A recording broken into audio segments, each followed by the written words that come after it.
I do have your entire presentation, so you can go through as much of it as you like. Yeah.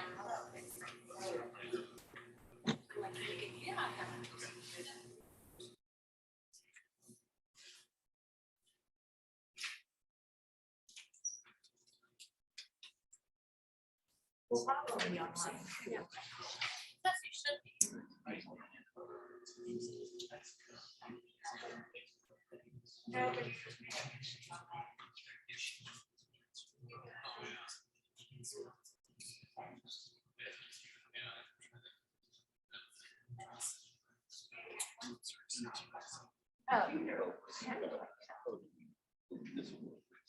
Heads up. That's it. Yes, yeah. Sure. That's the reason why we wanted She'll be like this.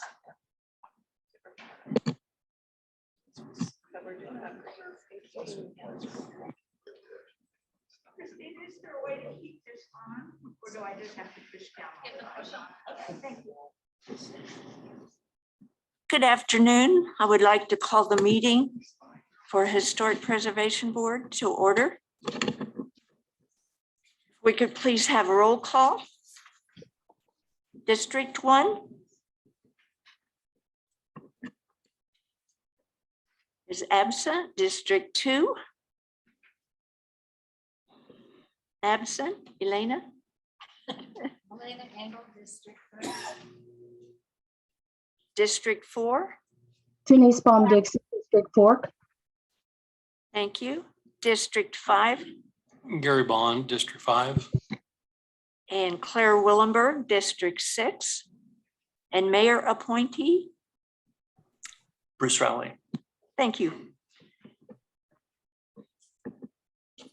And could we have an approval of the agenda?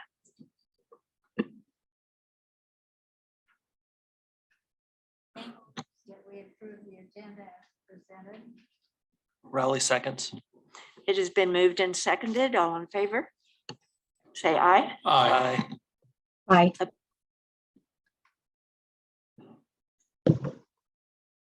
Is there any new correspondence? Moving on.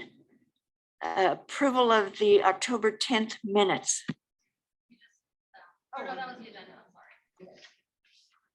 I told you to watch out for me. Are there any comments about the agenda from October 10th? Is there a motion to approve? Engel moves we approve the October 10th agenda minutes as presented to us. Rowley seconds. Been moved and seconded. All in favor of approval of the minutes? Aye. Aye. It is unanimous, so we will move on. We'd like to welcome all the guests and other staff support. Is there any public comment?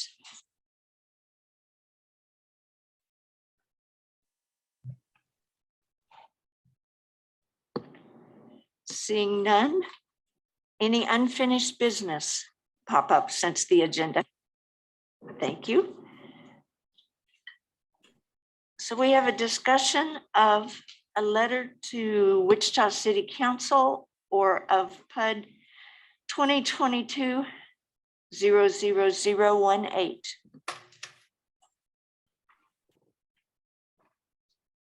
Good afternoon, folks. I want you to know I was able to figure this out. And we have just been joined by Bob Potter. Thank you. All right, good afternoon, everyone. This is Christina Reith, Associate Planner with the Planning Department. And let's see if I can move the there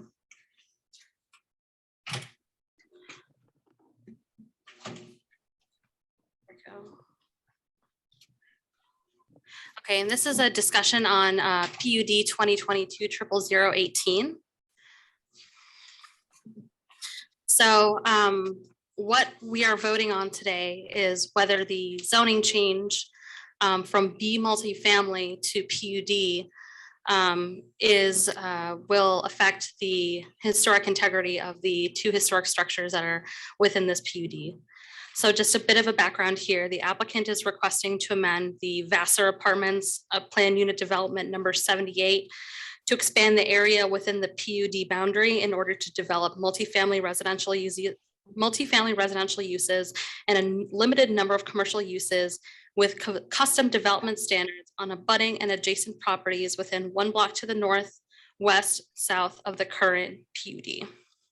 So the proposed expansion includes properties at the following locations. On the east side of North Holyoke Avenue, north of 16th Street. So that's 1704 through 1708 North Holyoke. On the east and west sides of North Fairmount Avenue, north and south of East 16th Street North. And on the west side of Vassar Avenue, north and south of East 16th Street North, as you can see in this aerial map here.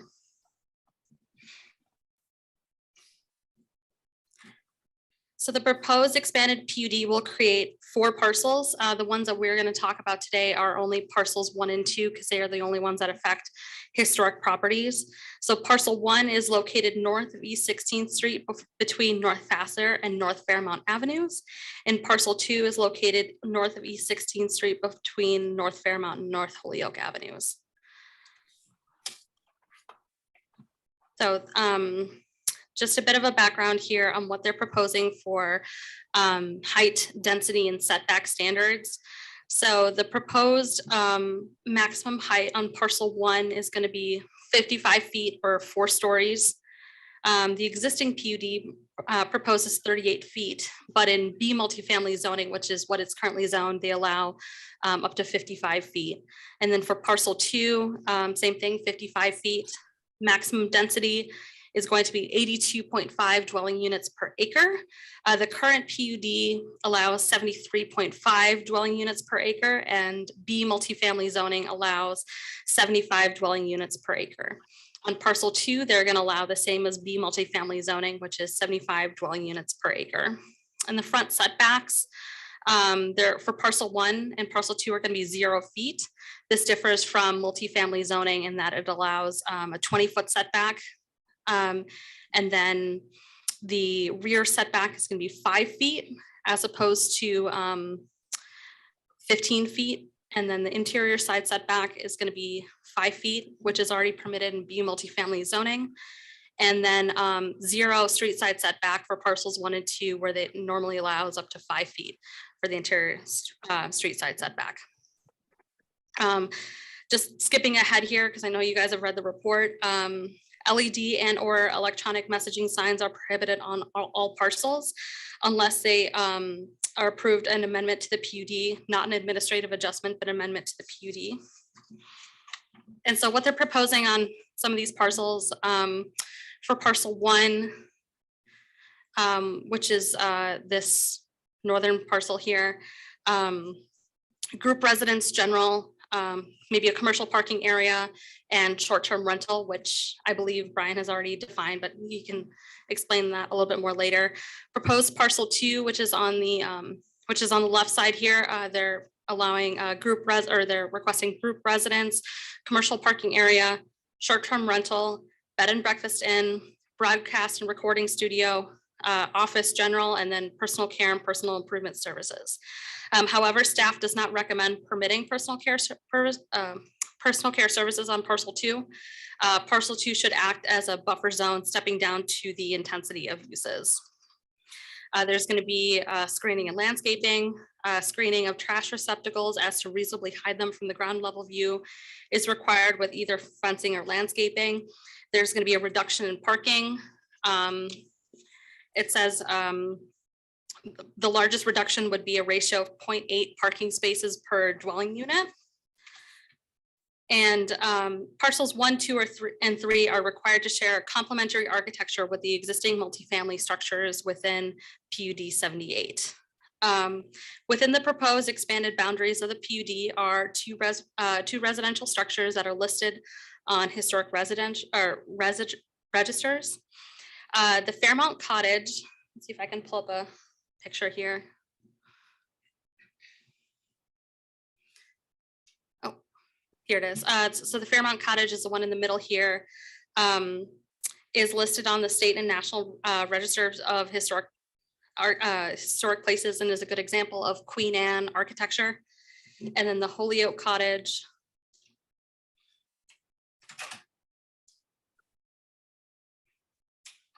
Let's see, oops, I think I may have missed it here. I think I forgot to include, I'm so sorry, I forgot to include a photo of the, see if I can find it. Well, this is the Fairmount Cottage and this isn't the Holyoke Cottage. No, this is a different structure. But the Holyoke Cottage is an excellent example of the free classic subtype of Queen Anne style of architecture.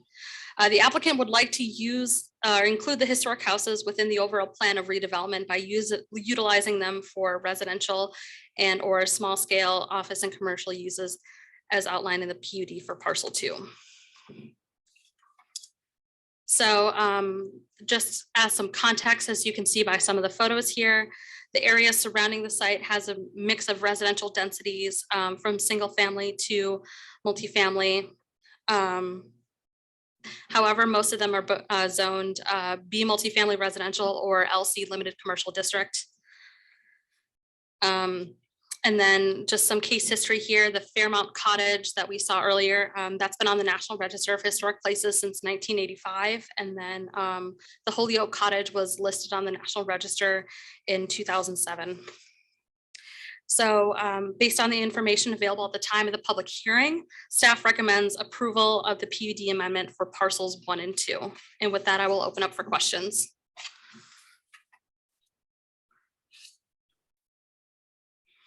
Are there any questions or comments from the board?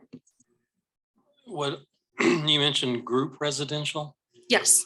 Does that mean just duplexes and apartments, or what is group residential? So it's kind of like it's like an assisted living, or maybe Philip can explain it more. I'm sorry.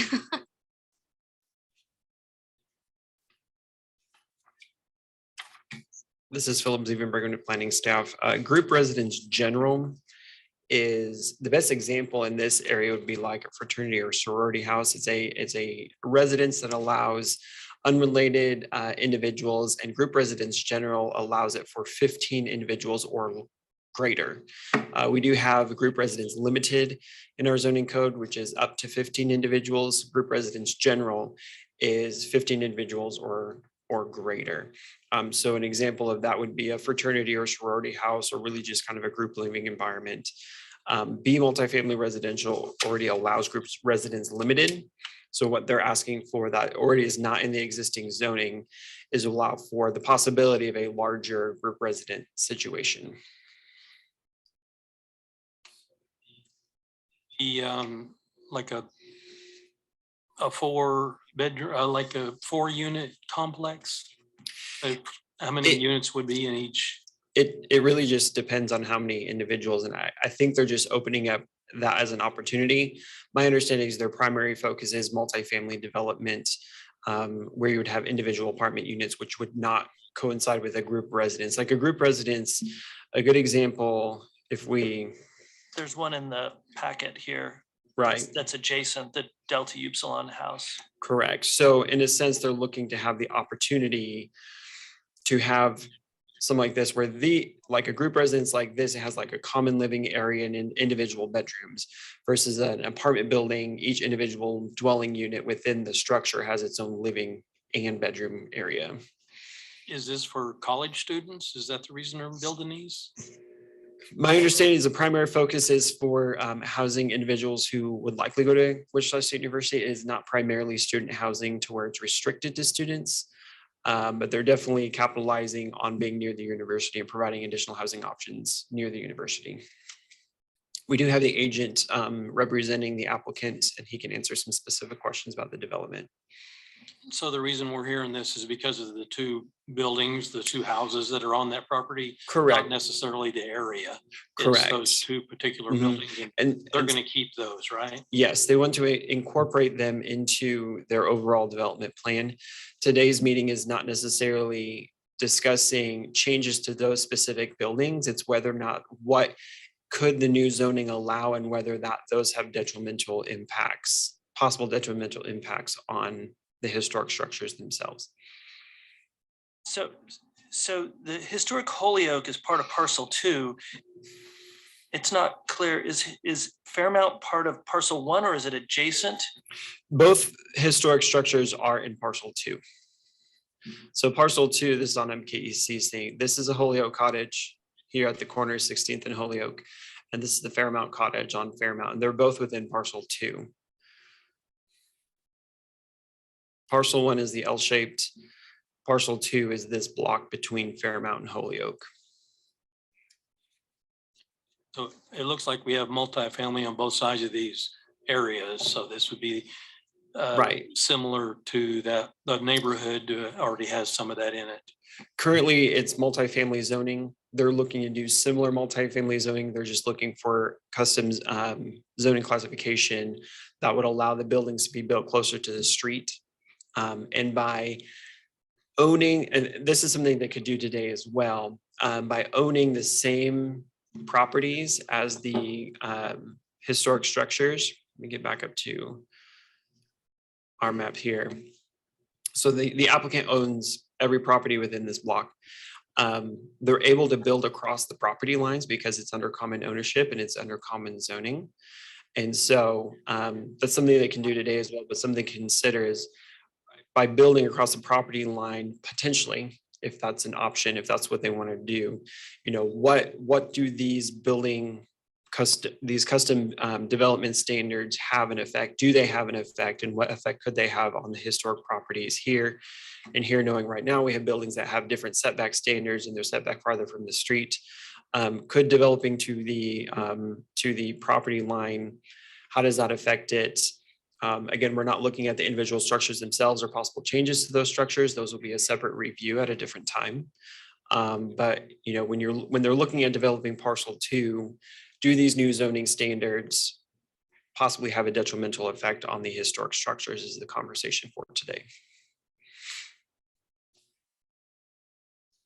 Just one last thing, Christina, you said that staff approved this. Yeah, well, staff is, so the Metropolitan Area Planning Department staff is recommending approval for parcels 1 and 2. Well, the one in question is parcel 2 because it has the historic structures on it. And this was approved by the Metropolitan Area Planning Commission on November 3rd. And as well as it was also approved on the DAB parcels 1 and 2. Parcels 3 and 4 were denied by MAPC and by DAB. But those don't pertain to our historic structures. And I'll just note that this is going on to city council. City council has the final say on zoning changes. That's where this conversation has the right timing, is that any conversation or recommendation from this board today will be passed along to city council as they look to make a final determination on the zoning matter. I'm confused by what has been talked about the parcels. I thought at the MAPC, the historic houses were in 3 and 4. No, 3 and 4 are south of 16th Street. This is parcel 3. This is parcel 3. This is parcel 4. This is parcel 2, and the Fairmount Cottage is here and the Holyoke Cottage is here. They've always been part of parcel 2. Oh, I'm confused. I thought parcel 3 and 4 were denied because of the historic houses. No, the recommendation from staff, in which it was adopted by the Planning Commission as well as the District Advisory Board, was that the requested intensity of uses south of 16th Street did not follow or conform to the proper planning principles of stepping down the intensity of uses. The block between 16th and 17th Street north of it has been the one under transition to a much higher density level of development. Everything south of 16th Street, except for this area right here, which has the old place of worship, which had a daycare in it. Everything south of 16th Street is zoned 2-family residential and built with 1-family or 2-family homes, except for this structure here, which was an old place of worship. You do have the historic church here, but it's a much more contiguous zoning and contiguous type of development south of 16th Street. There's always been a line drawn where all the redevelopment is happening north of 16th Street, and this would be the first introduction south of 16th Street. And staff didn't want to open up that door. And the Planning Commission and the District Advisory Board followed staff recommendation by denying the development south of 16th Street. It all makes a lot of sense to me. And I think it's nice to see the planning in terms of the difference when you get below 16th. That makes a lot of sense. From a historic standpoint, I think it's great that the developer recognizes those structures. Clearly, those structures not getting a lot of love within the last 20 or 30 years. And whenever we have the opportunity to see investment that goes into an area that also respects those and has the ability to then bring economics to that area that can then help support those historic structures, rather than watching them return to the earth slowly year by year. I think that's a great thing.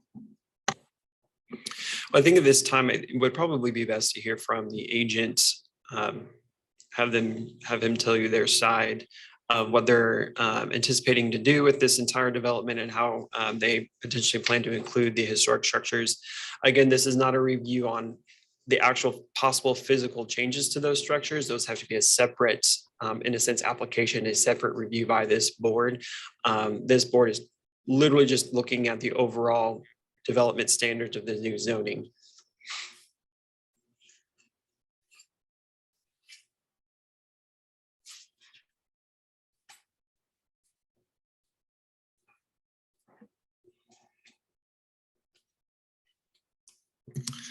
Good afternoon, Chairman Potter and the Historic Preservation Board. Brian Lindeback, MKEC Engineering, 411 North Webb Road, on behalf of the owner and applicant. Just to give you a quick presentation, this is what we presented to the DAB. I think you guys know the parameters here. These are the black boxes are what we had included in the application. The orange circles are the existing and historic properties. Just add that our client does own the Granada building that he's made some significant investments in and brought that online. Certainly these two buildings that we're talking about are subject of our conversation, have not been brought up to the standards that we all would probably like to see. He does have plans to do that. And one of these plans, I'm going to show you a concept of some ideas that have been put forth from Mr. John Kloffelter with Hutton. He's here with us today. So if there's any specific questions, I would just add that our client has voluntarily decided to pull 3 and 4 out of the subject property, and so we don't have any desire to do anything with those at this time. Probably just for good explanation, back on the 29th, we had a neighborhood meeting with all the folks on the ownership list. We met in the park in the neighborhood, and then just went over some of the ideas and some of the concerns that the neighbors might have. And so we did that voluntary neighborhood meeting for about an hour and a half or two. I don't know that it's relevant to maybe go through all the golden rules, but I think the premise of this is there's been significant planning in this area, and for multifamily residential, of course, the property that we are rezoning is developed and planned for multi-residential zoning. As it is, it's B multifamily. We were just asking to make some changes to that. And those changes were primarily centered around building setbacks and parking reductions. And then some other incidental things that are part of that. The comp plan shows this area is ripe for new development. This is the area right here. And this hatch pattern is on the north edge of the area, and that is for new employment and residents. And then this more tan color is for new residents. Transportation is a big part of this, given the fact that we're asking for parking reduction. This property does have good access to both WSU's transportation system, which is I think managed by the city of Wichita Transit. It also has good access to the rest of the city. So that's an important part of this. This is the current bus route on campus. Just to give you some background, these are parking stalls, different parking lots that the students have access to, and faculty, and different reserve parking. So just again, a robust parking operation nearby. It's probably isn't the best map to look at. Without seeing it in person, it's kind of hard to grasp the detail. But this, with the crosshatch of the yellow and the green is student and faculty. The yellow is faculty, staff, and visitors. The blue is open parking, which there's not a whole lot of. The red is reserve parking, and the pink is reserve clinic parking. So all this to show the green is strictly students. So there is some, strictly student parking here nearby. So as you can see, there's quite a bit of parking stalls in the neighborhood as well as you go south of 17th Street. And this is just some comp plan stuff as well, dealing with the bicycle master plan. We'll skip through those. It's just kind of showing that there's been some advanced planning done there as well for making sure that folks that are on bicycles have good access to the roadways and to get to and from their properties. This is, so let me take a step back. So I'm going to go back to that first slide that showed the areas. So this is parcel 1. Just so there's no confusion, this is parcel 1 here. There's the existing building. It's black and orange. That's there. There's an existing building here. It's called Dwell. What the white building I just showed you is planned for this space. And then I'll get into parcel 2 after that. Let's scoot forward here. Oops, wrong way, sorry.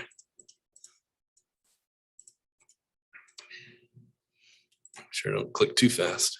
Okay, so here's the Fairmount Flats that they're proposing to put on that parcel I just talked about, is parcel 1. There's another view of it. As you can see, it has shorter setbacks. That's to help with the density, but also to keep that pedestrian feel going. So as you walk out of the building, you're right on the sidewalks and continue on. There's just another creative view from above showing that that separation from the walkway and the building. This is the overall site plan for that part of that parcel. This is kind of amenity space in the middle. I think the plans for a fire pit and some, other access to the back of the property. This is on parcel 2. This is the existing a rendering of the existing Fairmont. And sorry, not Fairmont. This is Holyoke Cottage. And this is some of the work that John has been putting together with the potential client, which is Storytime Village, as you can see. So this is looking, this is looking north this way. This would be looking east this way. This is showing some conceptual parking on the street. But I think it's an attractive look, and I think it would be a benefit to the neighborhood from a cohesive and following in with these historic properties. So again, like I was saying, this is a concept, so it's got some more legs to figure out some of the details. But certainly some of the steps in the process are looking at how the historic property would fit in with this. Let's see here. I think I skipped a slide. Maybe not. This is a detailed kind of look of the building. Inside, they've showed some different uses there, possibly cafe, and that certainly would need some more zoning actions. They've got a little playground, some classroom space, office space. This is the Fairmont House, and the goal there is to utilize that space for a artist or author's living studio. But of course, we have all the other land uses that we could certainly do, but this is one concept that kind of shows a little bit about that. I don't know that I need to go through these parcel 3 and 4, but if you'd like, I can show you parcels 3 and 4. But this is one concept that I was talking about, and I was looking I thought I had one more slide that had more of the overview, but it's maybe escaped from this somehow. So, but if you could see the vision for the area, that's what we're looking for as far as vision. But with that, I think I can stand for any questions, or if you'd like, I can grab John and you can answer or question him with any of the ideas that are posed here. Before we go too far, I think it would be good for us to get some guidance on exactly what we're discussing today, so that we don't get too far ahead and don't miss the point of what exactly are we trying to do today.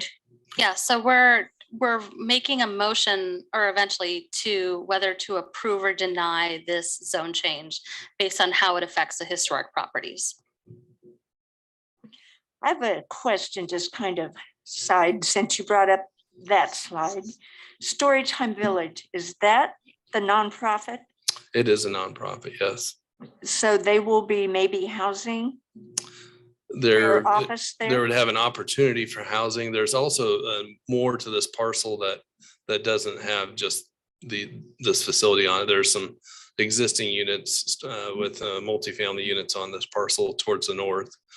So at this time, there aren't any plans to demo those, but certainly someday they'll be renewed as well. I think Bob has a question. He has his hand raised. I'm sorry. Just a comment.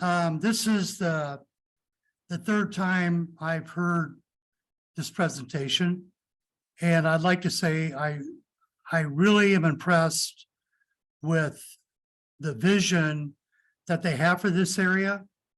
And in particular, and the things that I tried to focus on were the 2 historic properties. I really like the way that they're trying to include them into all the work that they have planned. So my hat goes off to you. I thought your your presentation to the Metropolitan Planning Board and as well as the DAB was very good, very well received.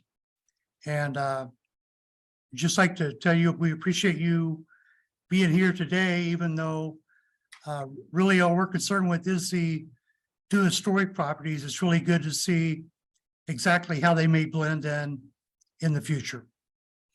Thank you. Yeah, thank you, Mr. Potter. I would also just add, if there's any specific guidance that you'd like to give John, so that he can be more prepared, so that when he does bring this project back through to you, I'm certain that he would gladly accept some comments or just some anecdotal type things that that you would like to see, or some ideas that you have. I'd like to echo Bob's comments. I think you've done a good job. I'm delighted that you're planning to save the two structures. I have two problems with the small details. I don't have a problem with the zoning change. I think it will coordinate well with the historic structures. And the property you mentioned, I don't know the name, the one at 1702 Fairmount that Mr. Farha owns. He's done a great job of maintaining that property and restoring the inside. I've looked through the pictures. I have not been inside, but it is also on the residential resources of Wichita as in the National Register. So you have three properties, two that are more important, but three that are very important. My concern is the styling of the high rise you're putting around the corner. I don't think it fits the fabric of the neighborhood, and in that way reflects back on the homes you are saving and putting in. I like the idea of what you're doing at the Storytime Village. I would like to suggest you consider modifying the apartments to fit more in with that fabric. Yeah, I think this all is kind of, I appreciate those comments. I think it is a little bit subjective though, because we've got the existing black building there as well. So, I mean, there's certainly, cohesiveness that is important. So Right. Appreciate those comments. The new apartments are going to be so close to what you're saving and maintaining. And that's one concern. The other concern, and I know you have a lot of information, you've done your research, is reducing the parking space ratio from 25 to 33% or vice versa. The requirements, that area is so congested now during the day. And I understand students walk, students bike. They also have a lot of cars. Yeah, I could maybe shed a little bit of light on that. Presently, the demand is like 50%, and that's been working with other developers in this area. So about their actual parking that they've built is about 50% demand. Certainly there's some different times here that, with I hate to say COVID, but yeah, COVID and other things of market conditions, but they're trying to hit a little bit above that. So they're at the 75 and 80% on this project parking ratio, if you will. And they're doing that because they don't want to, sell short the idea of parking because their residents would like to have parking. The ones that do, they want to make sure they have plenty of it. I have talked over the several years that I've been working on these zoning cases in this area with a little bit of the university, but then also some of the council and I think the planning is getting engaged now a little bit as well, but on the idea of some parking planning. Other campuses with universities have, I wouldn't say a more robust, but a more extensive parking plan where it goes into the neighborhoods where there's certain areas where you cannot park unless you have a permit. And my hope is that could happen for this area as well at some point in time. But presently there aren't, specific plans for that for on-street parking. And so when that does occur, it will certainly change the landscape as far as, maybe as many parking activities going on. But certainly people just park here and just walk to campus and don't have to buy a permit for parking on campus. So that's been an issue, I think, over the years. It's not necessarily this project's issue, but certainly an issue that needs to be checked into and resolved if it needs to be. And that is a large campus for hiking across, plus a lot of the amenities students or other residents want are going to be either downtown or far east or a ways. But I think you've done a good job overall. I appreciate it. Yeah. Was there anything else that came up in the neighborhood meeting, which I also really am impressed you held that meeting? Probably some of the big things is on those parcels 3 and 4, they just echoed that they'd like those parcels to be developed.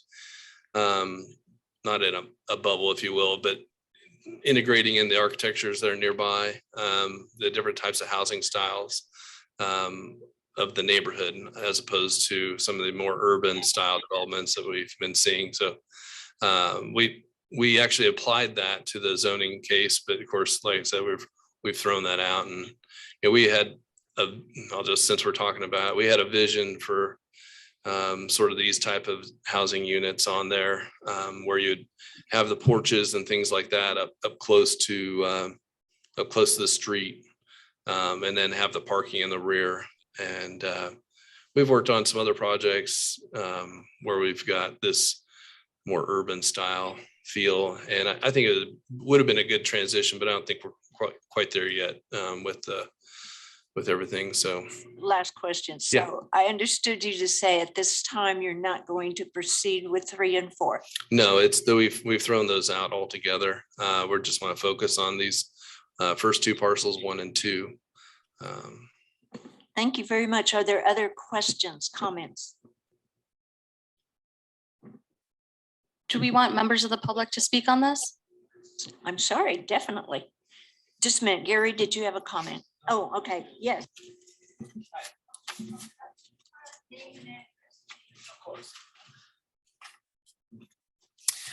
Hi, Jay Price, Wichita State University, so 1845 Fairmount.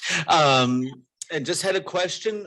People have been asking about this. And so who is the owner? Who's the developer? Who are our partners to the south? We just want to make sure that who all was involved. So thank you.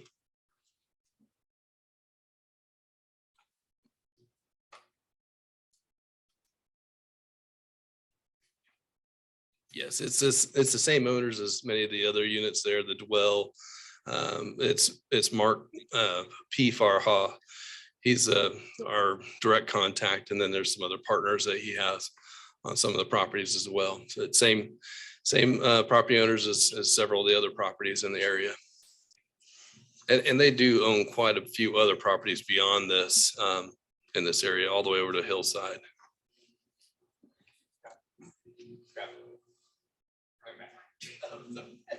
You go back to that slide where you showed. Oh, certainly.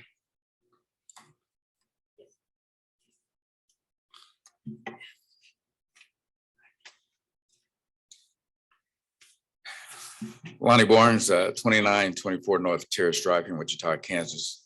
And I also own property in this area here, but I guess one of my questions, on a point here, that this parking that you have here on 16th. So, it's 2 lanes, one direction each way here. So are you gonna cut back into your property from the curb to put these kind of parking, or how's that gonna work? Okay. Yeah. I think the short answer is it's a work in progress. So there'll be certainly some due diligence needs to happen with the city. Since it's their right of way, there'd be some things that we have to, some spacing. John's probably done some spacing. He could probably answer some of these questions a little bit better than I, but we can grab him here. But I think the reality is these sort of details are shown conceptually at this point, but certainly they'll be hashed out and refined with certainly getting more city official approvals. Come on up here, John. Yeah, maybe you can speak to some of that as well. One of the reasons I asked John, and a while back when WSU was looking for developers coming around, there's several people that they put out their RFQ in here. One of the people said that 16th Street, you go where it comes down to Fairmount and Holyoke in here, they were talking about dead ending those streets here so that you didn't have access straight to 17th, straight down Fairmount to those, and same way with here. So is anything true to that rumor? That I don't know anything about that. My name is John Clodfeldt. I'm with Hatton, 111 North Sycamore. The parking that I've shown here as the diagonals on street were simply an idea because I wasn't quite sure at the moment that I was doing the sketches and the concepts what the parking requirements going to be in the area and specifically for Storytime Village. I knew that there was some things happening and there might be a parking reduction. So I was just trying to create pathways and opportunities for discussion for how to park Storytime once we understood what the parking count requirements were going to be specifically to them. So I haven't pursued anything further with respect to that and kind of waiting to see how the PUD was going to shake out. I have one more thought. Since Jay Price is here, maybe all of you know, but Jay, could you tell us a little more about the history of Holyoke Cottage and its importance to Wichita State? And it's a little ahead of time, but I'd like to encourage the developer to have some plaques and some information in Holyoke Cottage about how important it is to the founding of Wichita State. Wow. How many hours do you have? Fairmount neighborhood, the Fairmount neighborhood really is intertwined to the history of Wichita State back when it was first envisioned as the Wichita Ladies College in 1887. The two structures that we really are seeing here are part of the development of the 1880s. Fairmount Cottage, again, a Proudfoot and Bird structure when we're really talking about the height of the boom. Holyoke Cottage is actually a really fascinating one because that is the home of Joseph Parker, who's really the person who gets the Fairmount College idea up and running. Later on, that home, once he actually goes to Oklahoma after the land run, and then that becomes Holyoke Hall, which is the women's dorm on campus. And so there's a real connection to women's studies, to the role of women on campus. The whole area was next to the university, next to the college. And that's been part of our story right from the outset. In the 1960s and 70s, it was also a countercultural area too. So there's some fond memories of older faculty, for example, and students from that area. So I think it'd be great to build that conversation in, and I'd be thrilled to make some connections on that to make sure though that layer of it is there. But yeah, absolutely right. There are so many different layers to it. Highly recommend, by the way, for WSU Special Collections, got to give a huge shout out to them. They have a lot of materials digitized, including the Parnassus, the Sunflower, and so forth. So there are a lot of historic resources on this area, on this neighborhood. So it's really intertwined. So it's good to see that conversation happening. Thank you. Is there a motion that we make? I would entertain a motion to either accept or deny the motion for zone change. I will move to accept. I'll second it.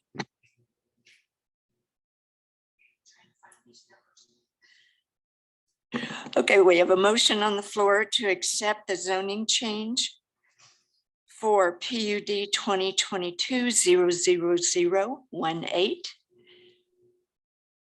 All in favor? Aye. Any opposed? Motion passes. Thank you, guys.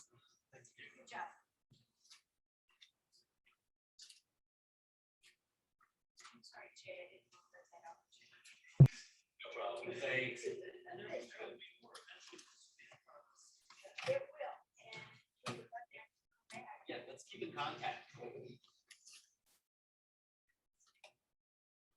Okay, moving on.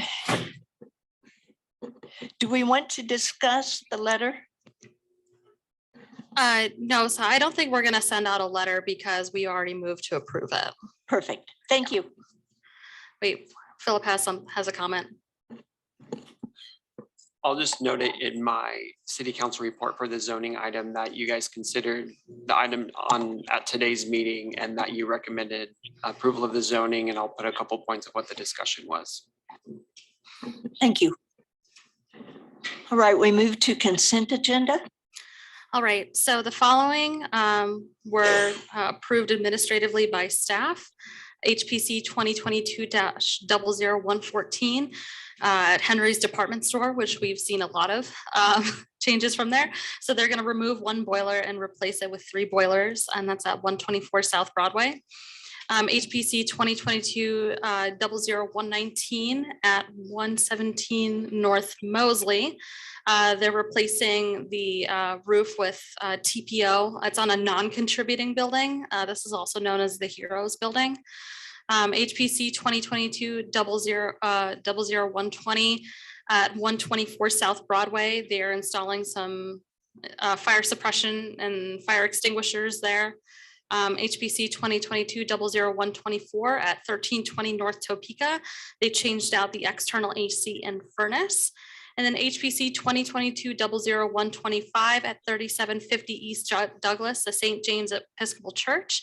They are only replacing the flat roof portion with TPO roof. Is there any discussion or questions? Bob, you have your hand raised? Yeah, just move to accept the consent agenda. Is there I'll a second? second Seconded by Gary Bond. So we are moving to approve HPC 2022-114, 119, 120, 124, and 125. All in favor? Aye. Any opposed? Motion passes.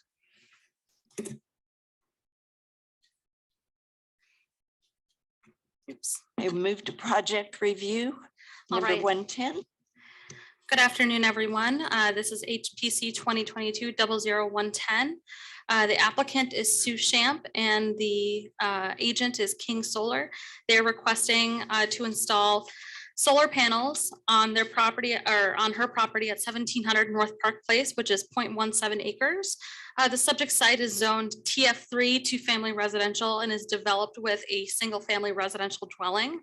It's also a contributing building within the Park Place Fairview Historic District, which is listed on the National Register of Historic Places.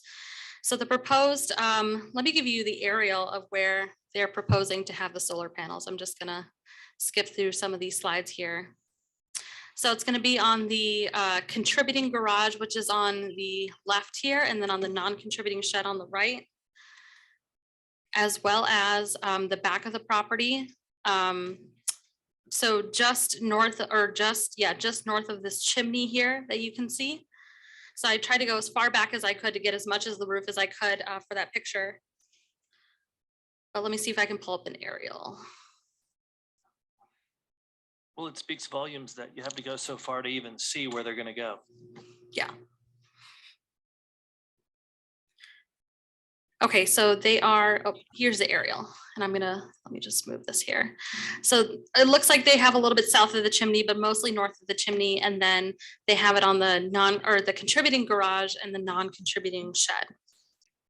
So the proposed solar panels will be attached to a rail that's fastened to the roof of the house using QB2 quick bolt feet, which will screw directly into the rail's joists.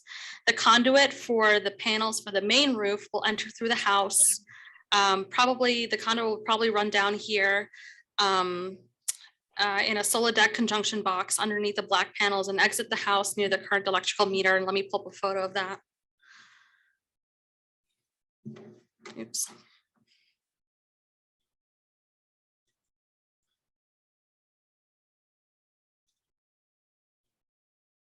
So this is where the current electrical box is. So they're going to combine all of the, electrical units there. So the conduit that runs from the non-contributing shed and the contributing garage will be trenched over to the meter. Because of the main structure's side gable roof, the proposed solar panels will not be visible from North Park Place. However, because it's situated on a corner lot, they may be visible from East 16th Street North, which is still within the historic district. It is the staff's opinion that the location of the proposed solar panels does not diminish the integrity of the structure or historic district. So I'm just going to read off some of the paragraphs for the National Register of Historic Places nomination file for the Park Place Fairview Historic District. The district is located within the city limits of Wichita and is a collection of late 19th and early 20th century residential buildings. It's located approximately 1 mile north of downtown's commercial core and represents one of the few intact close-in historic residential areas of Wichita. Although there are a variety of housing styles, types, and sizes located within the district, the majority of the houses date from the early 20th century. They range from one-story bungalows to large two-story residences. A little blurb on 1700 Park Place. This two-story National Folk gable front and wing house has a mixture of design elements from the colonial revival as well as the craftsman styles. It has a moderately pitched gable roofs with overhanging eaves and exposed beams. The front porch, set within the south L, has a shed roof with exposed rafter tails. The porch columns are classically paired, tapering round wood. Wood windows are 1/1 double hung and are grouped in threes on the gable front wing. A north entry door has a simple shed awning with triangular knee brackets for support. There's a rear one-car contributing garage with gable roof, clapboard siding, and wood garage door with cross bracing.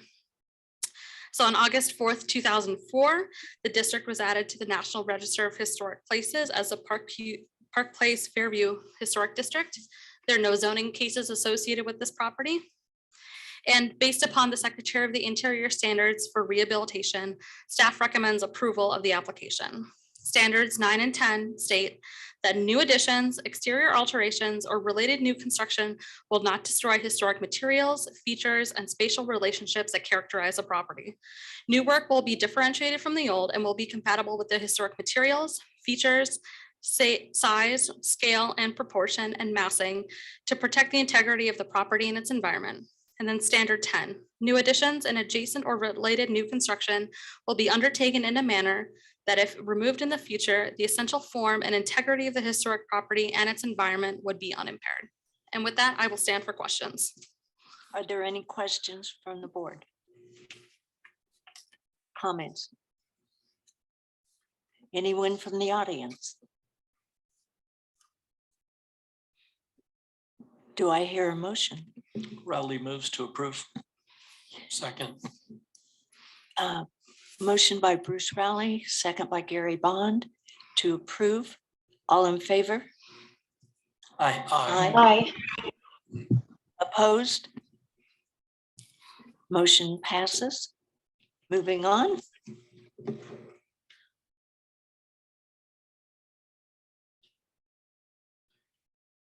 All right, I'm going to skip to HPC 2022-00113. Let's see here. So this is for the International Harvesters Building in Old Town. The applicant requests to install a pole sign on a 0.56 platted acre property at 355 North Rock Island. The subject site is zoned LI Limited Industrial District and is developed with an apartment building. The building is individually listed on the National Register of Historic Places as an International Harvester Building and is located within the Old Town overlay. The proposed sign will measure 10 and a half feet, and will sit 10 feet above the ground for a total height of 20 and a half feet.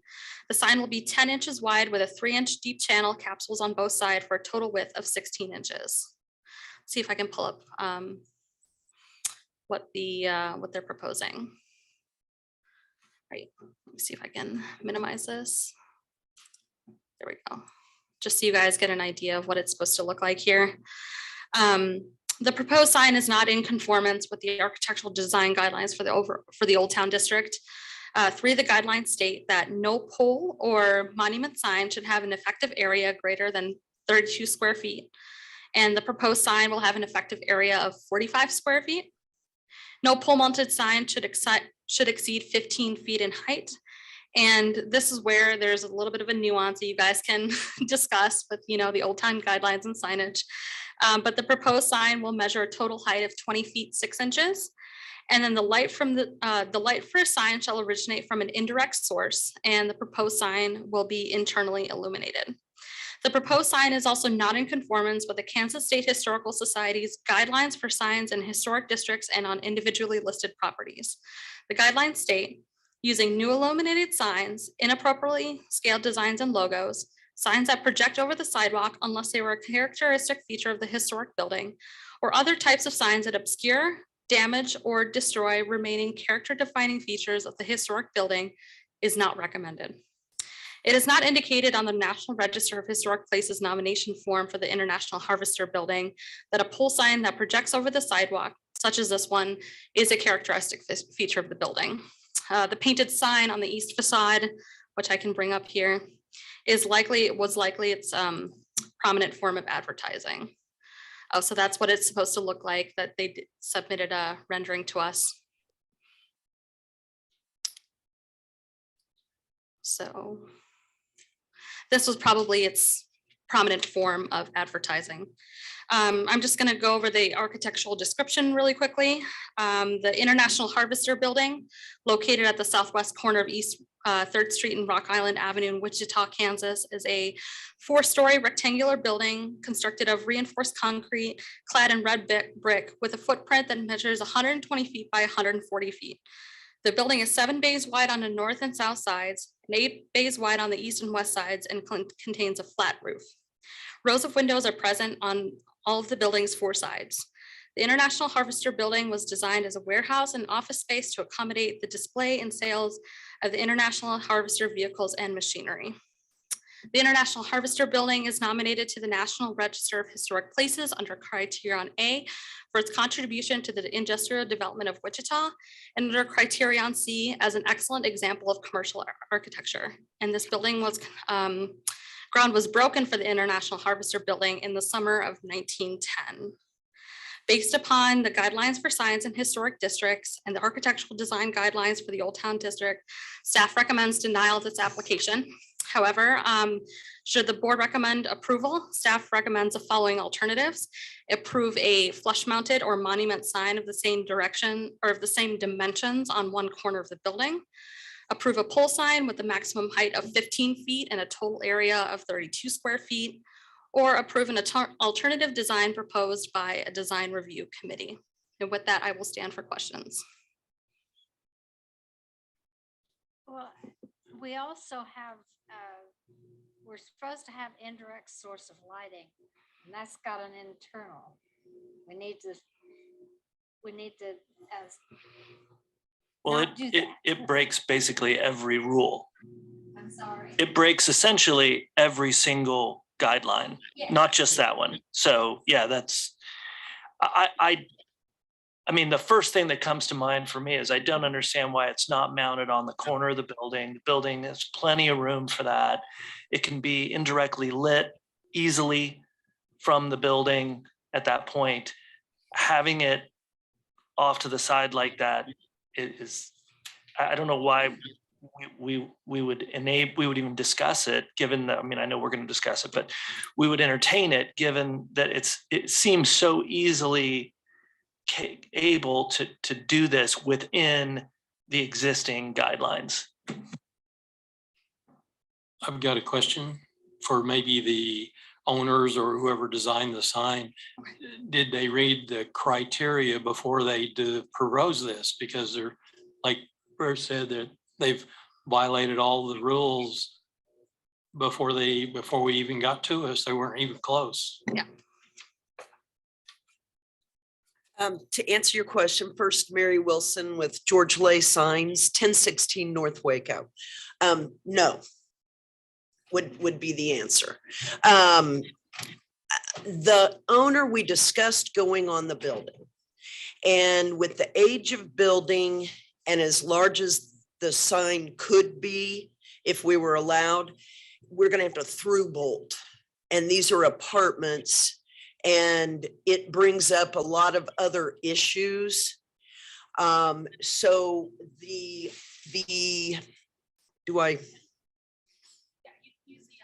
okay.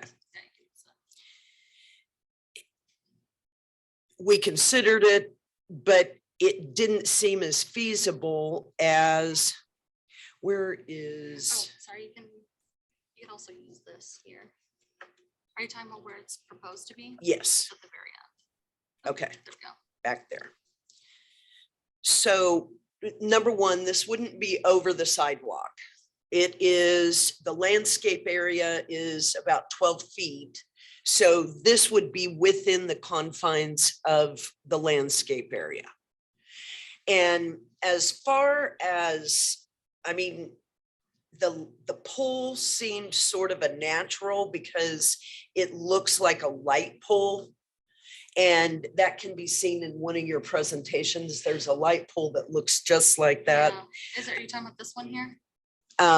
Yes, I'm talking about looking like the building that you showed that had a light pole in front of it.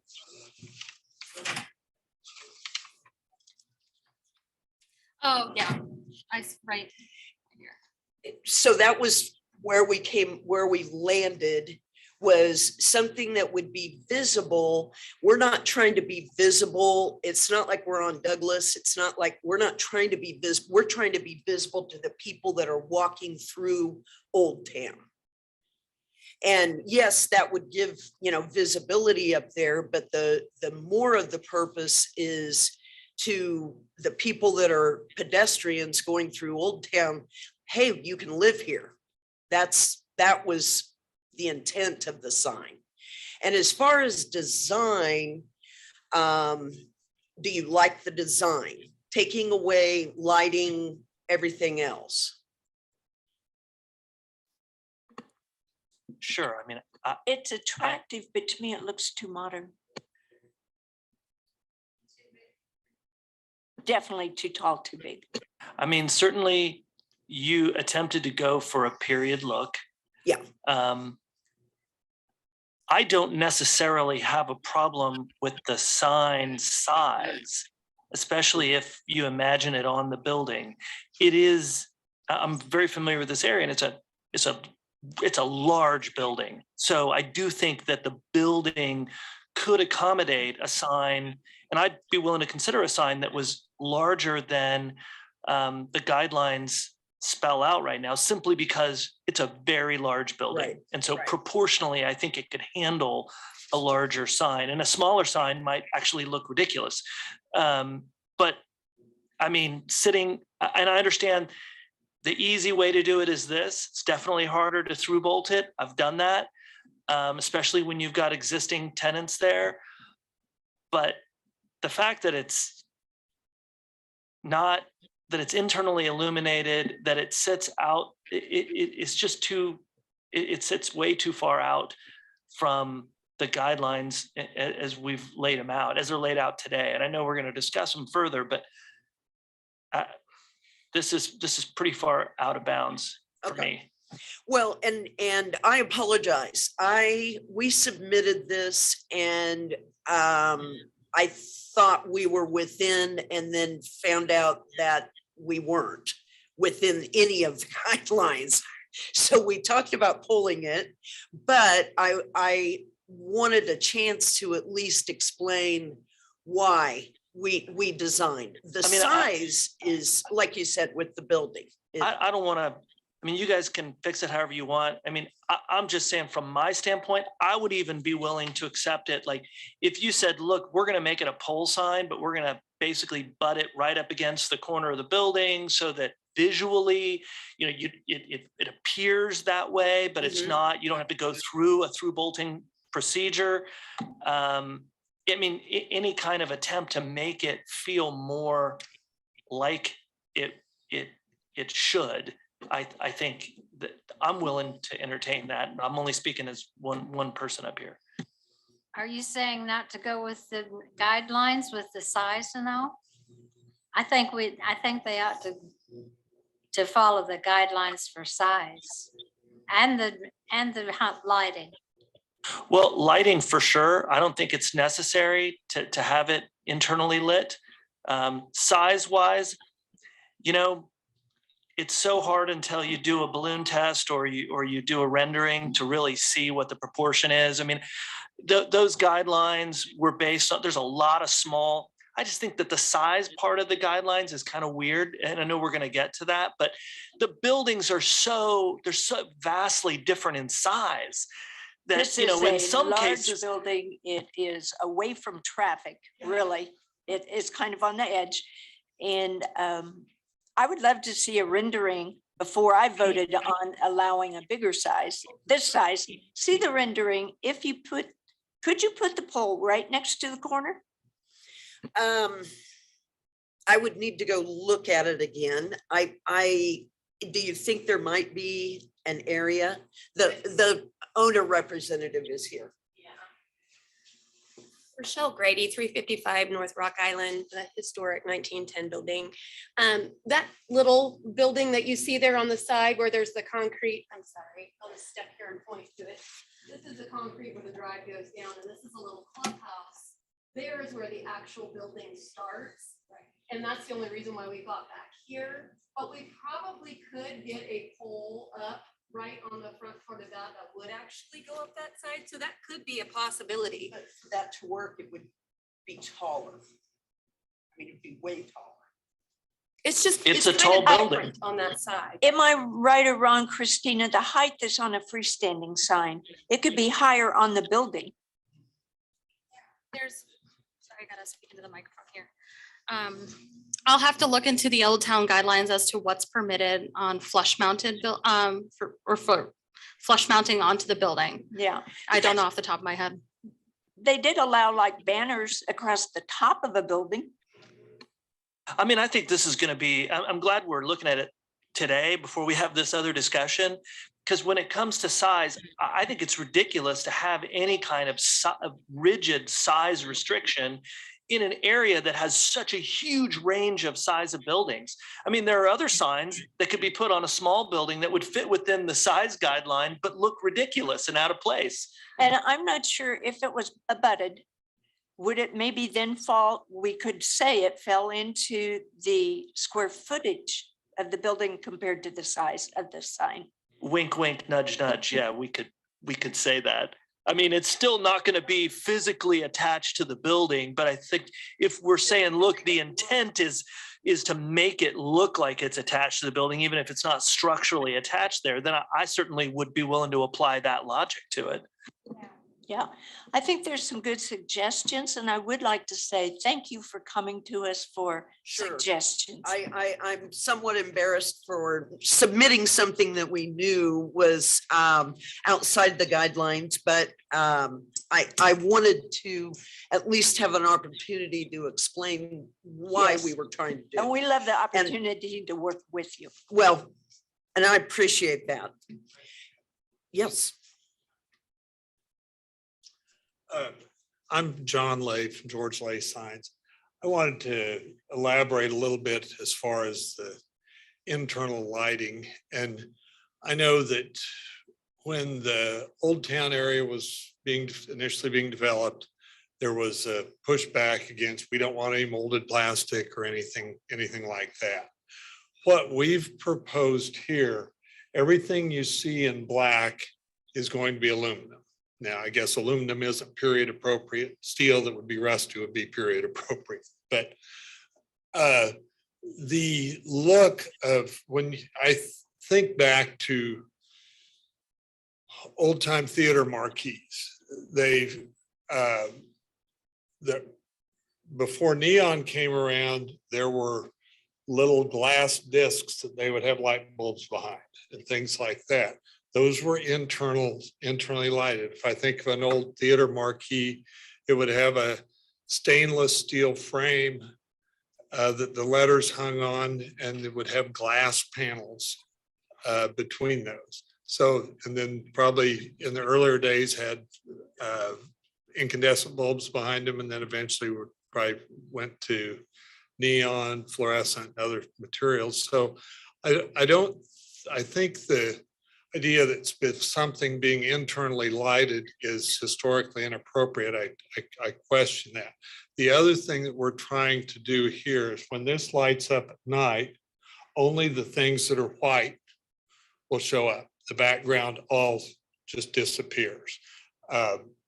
So I think there is a place where we're using a blend of materials, trying to minimize the additional light that's thrown off to just the lettering and just the design features on the sign.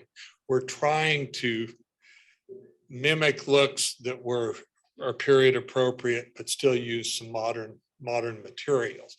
But the use of backlighting, in the oldest days, it was glass and not plastic. Well, the plastic works a lot better, just like aluminum works better than a lot of steel on signs. So I would urge you to don't throw out the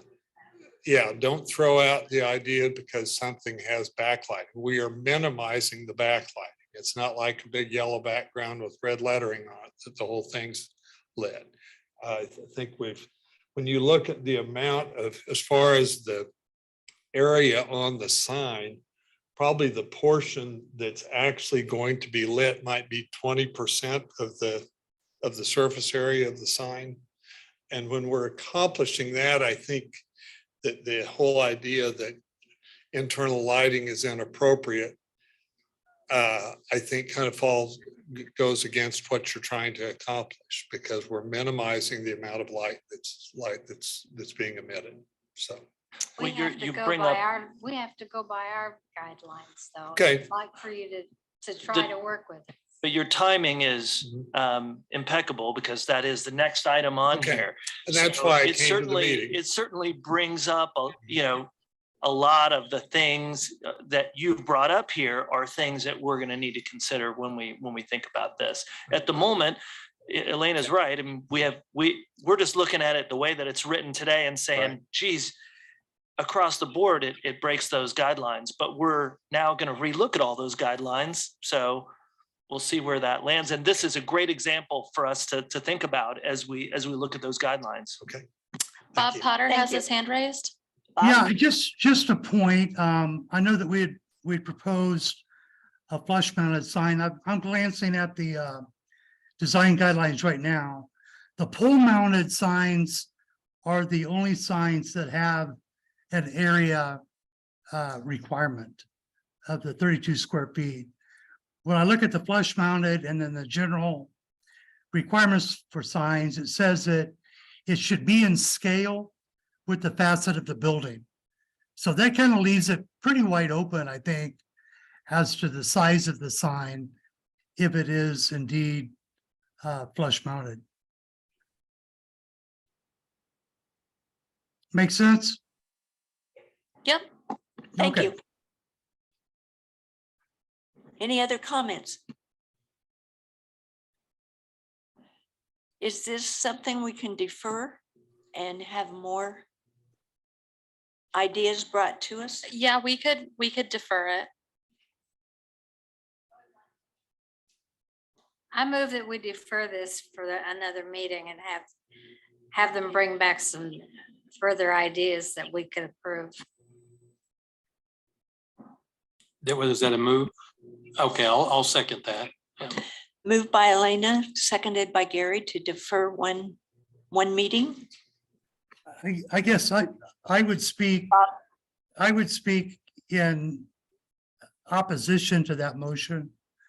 As Bruce pointed out, there's enough other elements of this that were not in compliance, that I really think that the applicant should revisit the language in the design guidelines and bring us another application.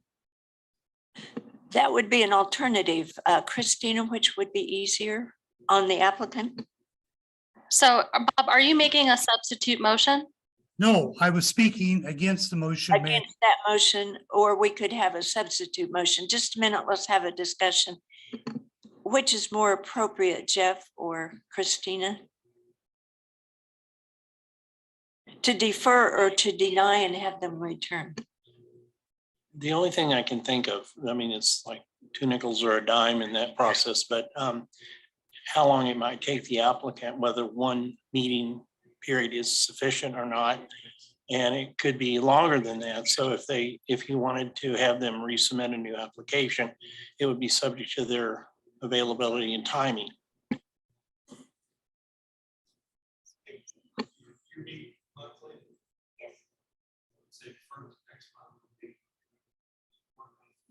Okay, Bob, the applicant would prefer to have it deferred for 1 month. Okay, I withdraw. Thank you. Be the next meeting, whenever, The next meeting. not per se a month, but whenever our next meeting date is.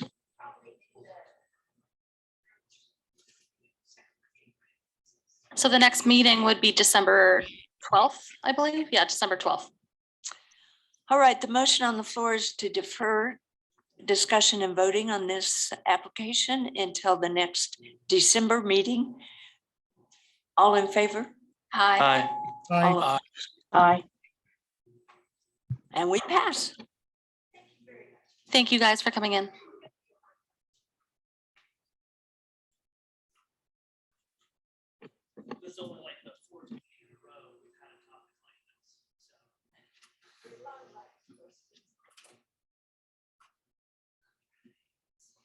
Next on the agenda, discussion Old Town guidelines and signage.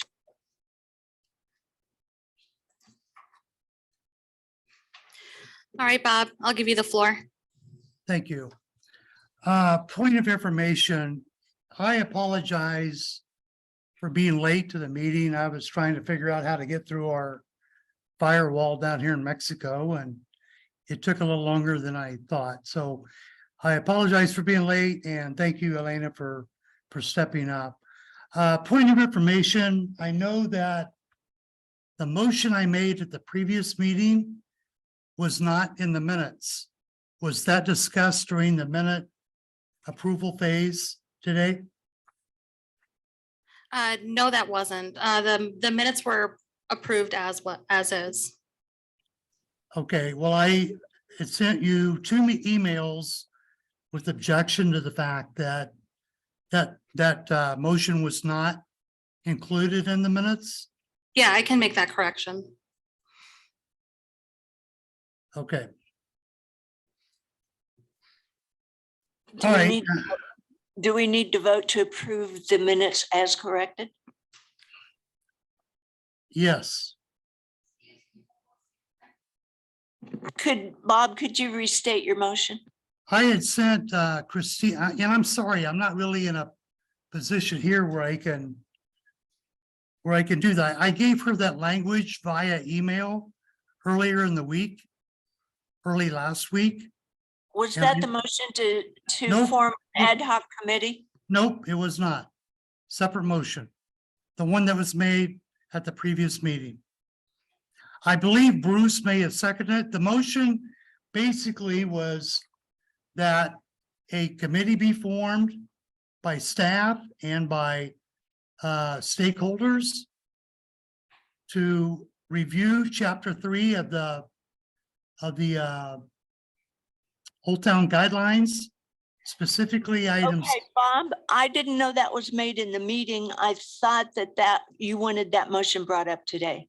No, it's a separate deal, Elena.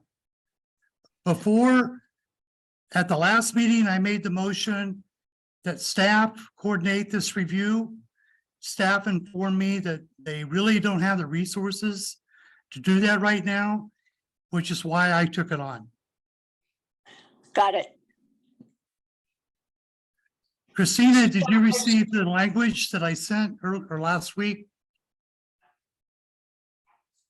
I'll be glad to resend it.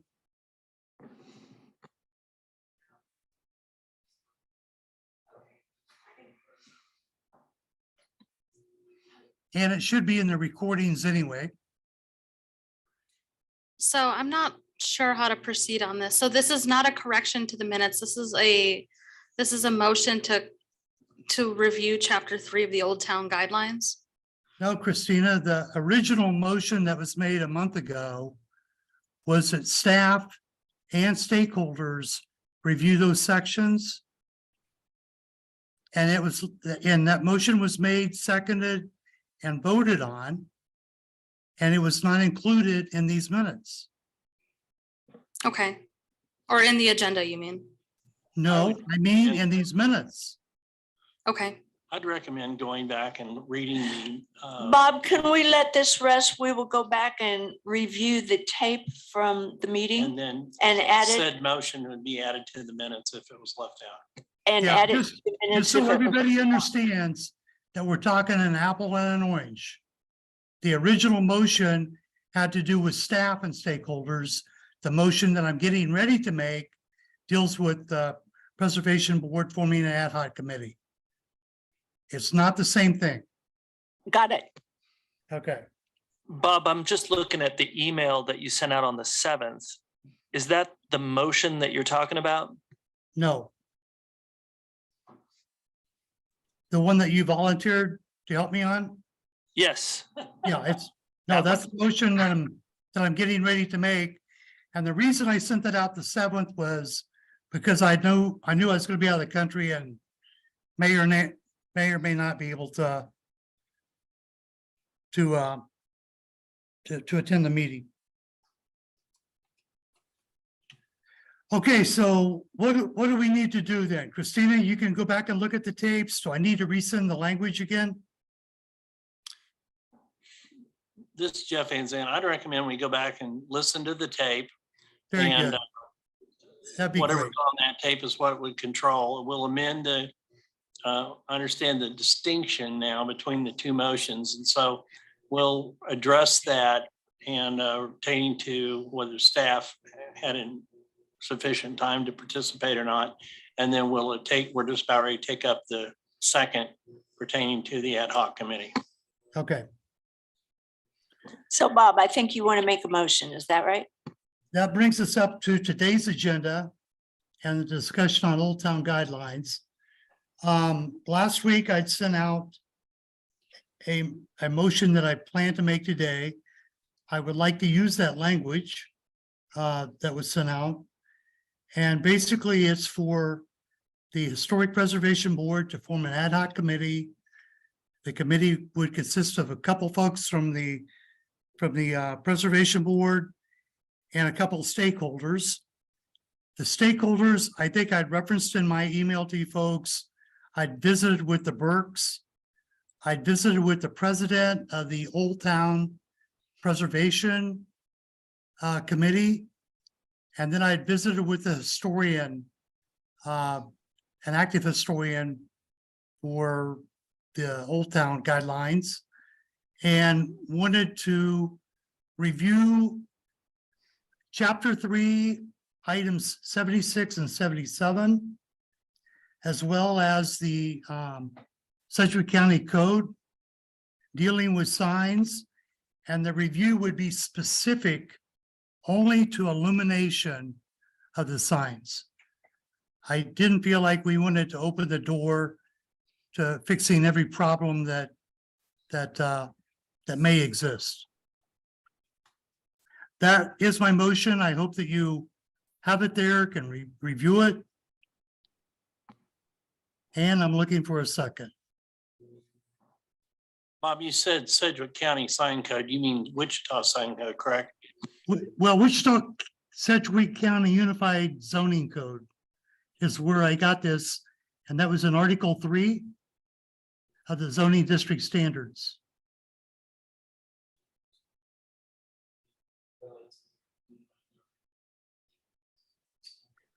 That is Article 3, zoning district standards, item B, base district regulations.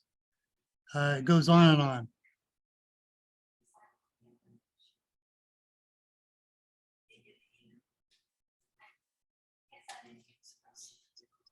But both of those documents would be reviewed and a recommendation would be made to this particular board on a potential amendment.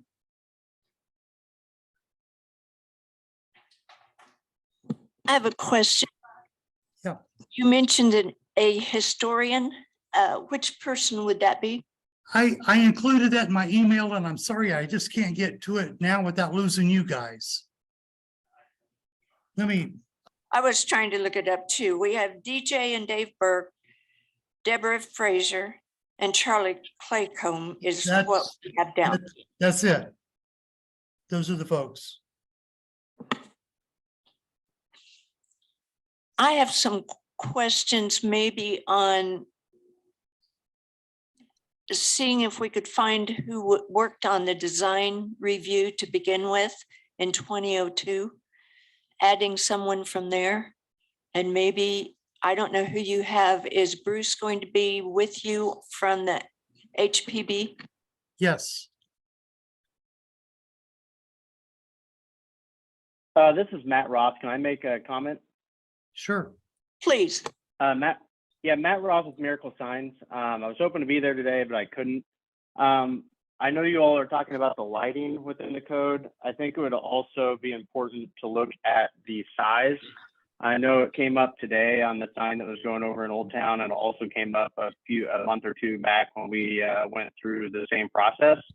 There's a very gray area of what is appropriate and what is not appropriate. I know the city, for example, has a percentage of the building size.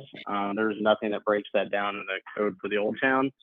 The other piece I would ask to consider is, I know you had mentioned some names of people to be on the committee. I think it would be extremely important due to the fact that you're dealing with sign code in Old Town to also consider somebody or a company to that has sign expertise, because the materials that are used in the sign industry have changed a lot over the years. Certainly, if we're looking at historic signage, and John Lay just spoke of this earlier, that signs are not made the same way that they were in the early 1900s. Yeah, the only pushback I have on that is I would like to keep this very specific, rather than open the door for all the problems that we may have. And if this works, then we could potentially form a committee to overhaul the entire code. But the issues that we've had have been with illumination, not sign size. And I would prefer also to keep the committee workable, small. And then when we go to public comment, of course, send the proposed amendments to all the sign companies for input. But as a member of the Preservation Board, we've heard the same problems, now on the fourth meeting. And I don't know, I was just trying to keep it small. And I totally understand that. I think it'd be important to have the expertise of the sign industry to lean on for what materials can be used to give a look that the board or the committee are looking for. I would just like to say that that'd be something to strongly consider. And I think just adding size on is not that much more, making it much more in depth, because size was brought up today on what the scale should be. It was also brought up for the Idea Ranch sign that we got approved, I believe, at the last meeting. There's just a very gray area on size that makes it very subjective for a sign to get approved. Okay. Well, I'm only one vote here. I'd like to hear the pleasure of the board with respect to the motion. Should we go ahead?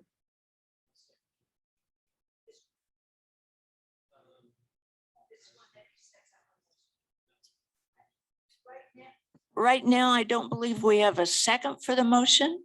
So for lack of second, it dies, but we'll come back to it, Bob. Could we have a little discussion? Got to ask for one before you declare it lack. Okay, I didn't is hear there you a ask. second to Bob's motion? I'm sorry, I've been corrected. No second, but I am guessing from the discussion, we're all in favor of having an ad hoc committee, of having representatives from Old Town. Is it possible that we could put this off until Mr. Potter is back with us and have a discussion between us, among us, of who all might be on the committee? And the scope of the committee? Correct. Defer it, and then my only recommendation is you keep it an odd number of people, so you don't end up with a tie. Okay, we could defer it. There's a recommendation from our legal consultant that we keep the committee at an odd number, so we don't have a tie. That's a good suggestion. Any other comments? I would like to.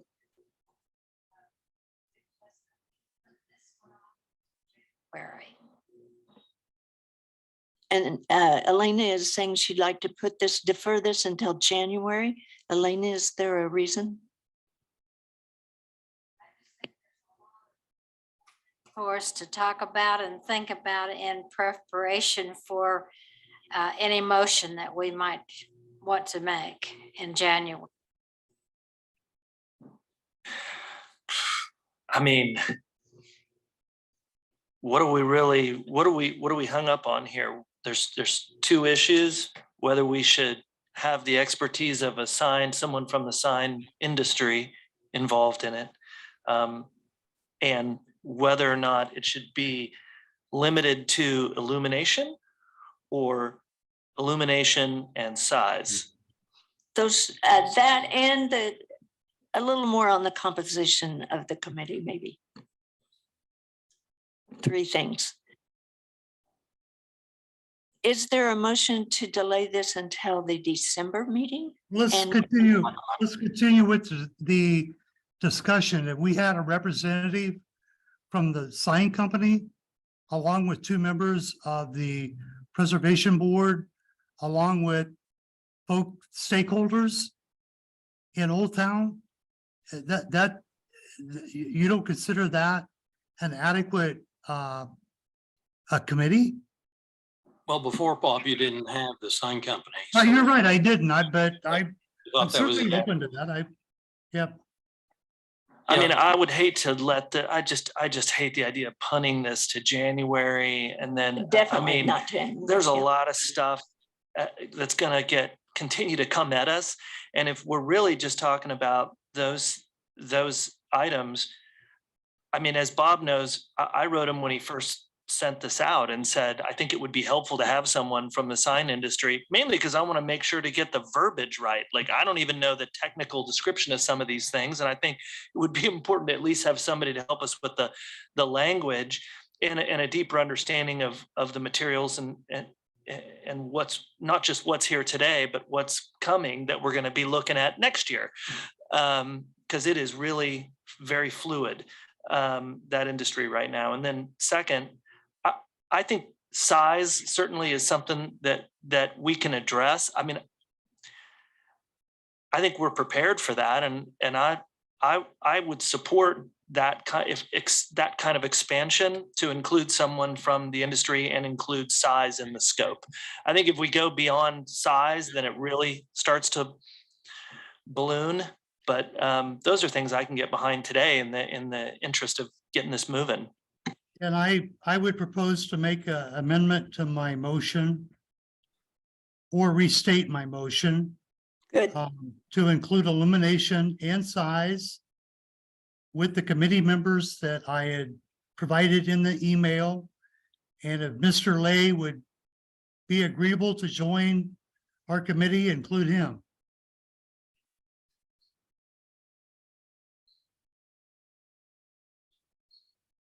I'll second that motion.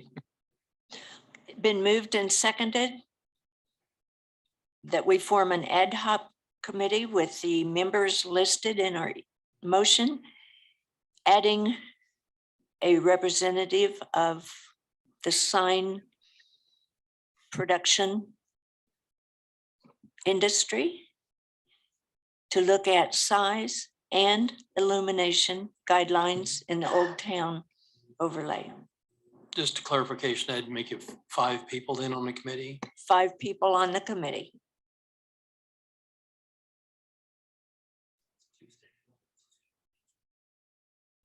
Yeah. What I would call really subject matter expert.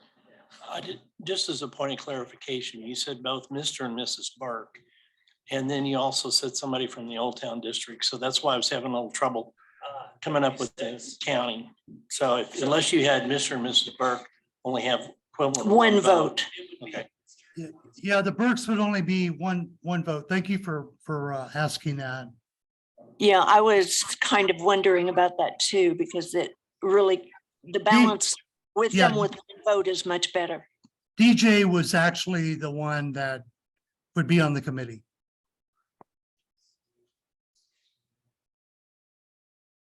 Is everyone clear on the motion? If there is no question, I call for the motion. All in favor? Aye. Aye. Aye. Opposed? 6 in favor and 1 opposed. 5 and 1. 5 and 1. Thank you. Thank you.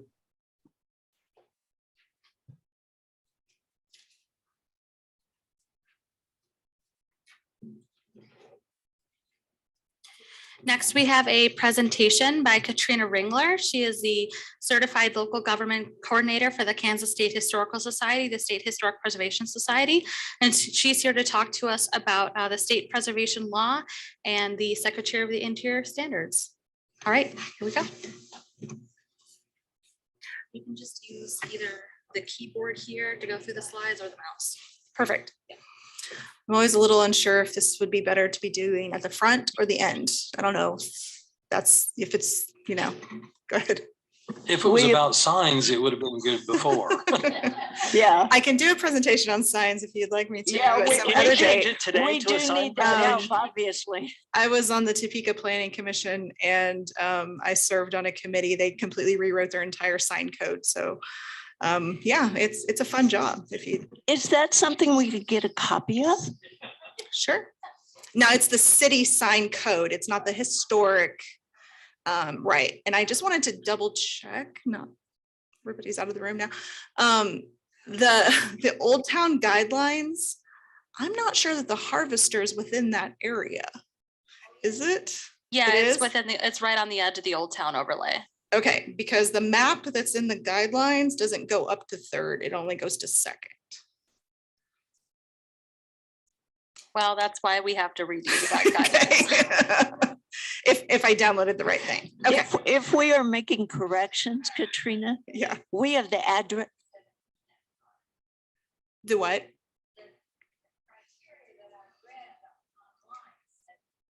Okay. So that may be something that needs to be updated just because the map doesn't match the text. There's a But lot it of was written in updating. 1998. it Speaking says. of updating, we have the nomination for the Fairmount Congregational Church with the wrong address. Can I just send you the correct address? Yes, Will that work? please. Thank Yes, you. Please. So yeah, that is something, you know, things like that. So to start this off, the reason I'm here, one of the reasons I'm here, not only to give you guys a training presentation per the requirements of the Certified Local Government Program. Also, I met with Christina earlier today. Once every 4 years or so, I'm supposed to go to each of the CLGs and do a little evaluation check-in. And so we did that earlier today. And one of the things I always recommend to my CLGs is that you go annually, every couple of years at least, and reread your local preservation ordinance and any design guidelines, because obviously things change, things get out of date. There's areas that could be clarified so that it could be a little bit more user-friendly for not only the public, but for you all when you're trying to make design decisions. So that's a good exercise that you guys are going to undertake. So I am presenting today a training for you all to fulfill your annual training under the Certified Local Government Program. I probably haven't done that in a while. So if you guys have questions or want to discuss anything as we go along, feel free to just holler at me.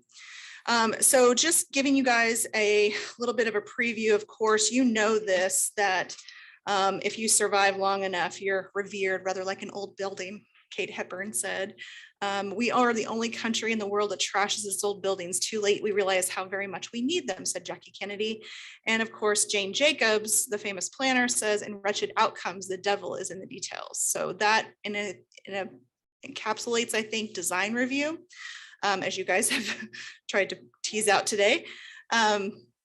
Just a refresher, the Certified Local Government Program, or CLG program, because the government loves acronyms, was established in the 1960s along with the National Register and the State Historic Preservation offices when the National Preservation Act was established. The CLG program is just a partnership between the local government, the State Historic Preservation Office in the middle, and the National Park Service at the federal level. So it really is just the National Park Service saying, hey, you guys at the local level, you have a preservation program that meets certain criteria, and we're here to support you in that and offer any assistance we can, including money, which I'll talk about later.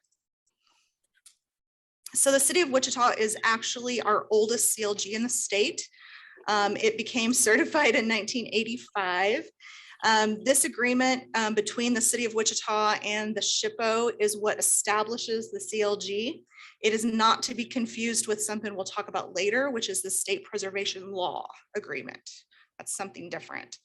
This just says that the National Park Service has certified the agreement, says that you guys meet the criteria, your local preservation commission and ordinance fit the bill, and that you qualify for the program. To be a CLG, a couple of things that you have to have are you have to have a local preservation ordinance. That ordinance has to establish a preservation commission, which is why you guys are here. You have to maintain an active survey of local historic resources, establish a local landmark program, and participate in the National Register process. So when a property is nominated to the National Register of Historic Places, my office always notifies you all through the staff that a nomination is being heard, and we would very much like any feedback you have on that. Other things that a CLG can do, they're not required to do, but you can do it, especially if your local preservation ordinance allows you to, is establish design guidelines. Hi. Do design review of local landmarks and local districts, administrate a local incentive program of some type, a loan, a grant, a tax incentive, however your local government is willing to support those things. And then any other preservation related function or activity that's allowed by your ordinance. Some preservation commissions get very active in doing sort of outreach and education. Others are more regulatory, and either is fine as long as your ordinance allows you to do that. So when we talk about design review, which is the main thrust of what I'm going to talk to you about today, there are a couple of things to clarify. I find that a lot of CLGs, especially in Kansas, get confused because being special as we are in Kansas, we have a state preservation law, which most other states do not have. Most preservation in the rest of the country is done purely at the local level through a commission such as you all.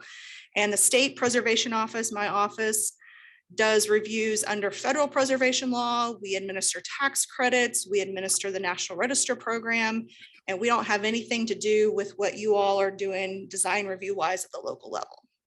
Kansas is special, so we'll talk about that and how we're special in a minute. But a COA, how many of y'all know what a COA is? Certificate of Appropriateness, Certificate of Approval, however you're local. Well, Christina knows it because she has to read the ordinance all the time. So a COA, or Certificate of Appropriateness or Approval, is what your local ordinance design review is called. Okay, so if you say to someone, you need a COA for that, you're talking about a local review of a locally listed property. It is mandated by your local ordinance, and it is only for locally designated buildings and districts, not state and national, local only.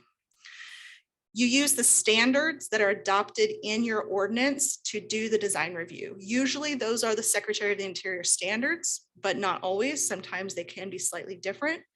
But to be a CLG, they have to be compatible with the standards. So usually they're just the standards.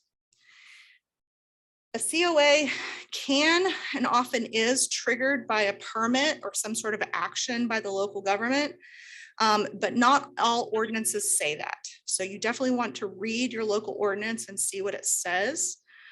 Some preservation ordinances say that all projects on local listed historic buildings have to be reviewed by the Preservation Commission.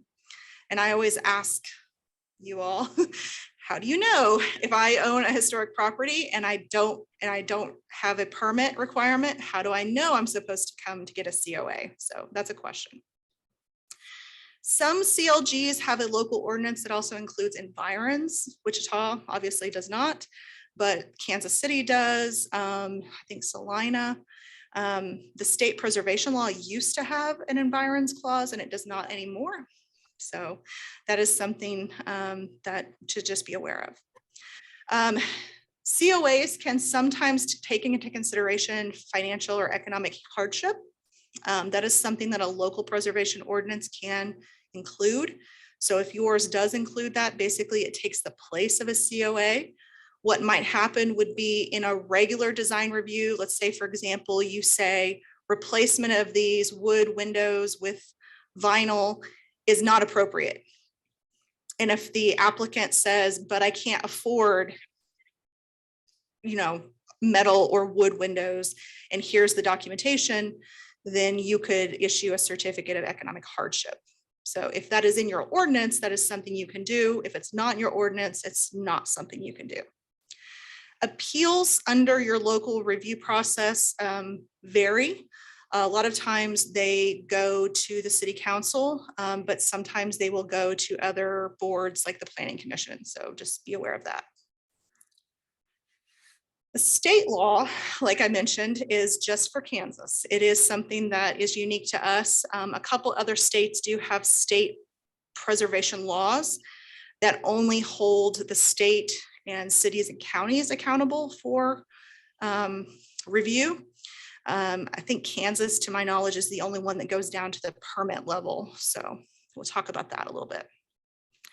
The state statute, which I have there, lovely KSA 75-2724, say it in my sleep, says that properties that are listed in the state and the National Register or within a state or National Register listed historic district are subject to the review.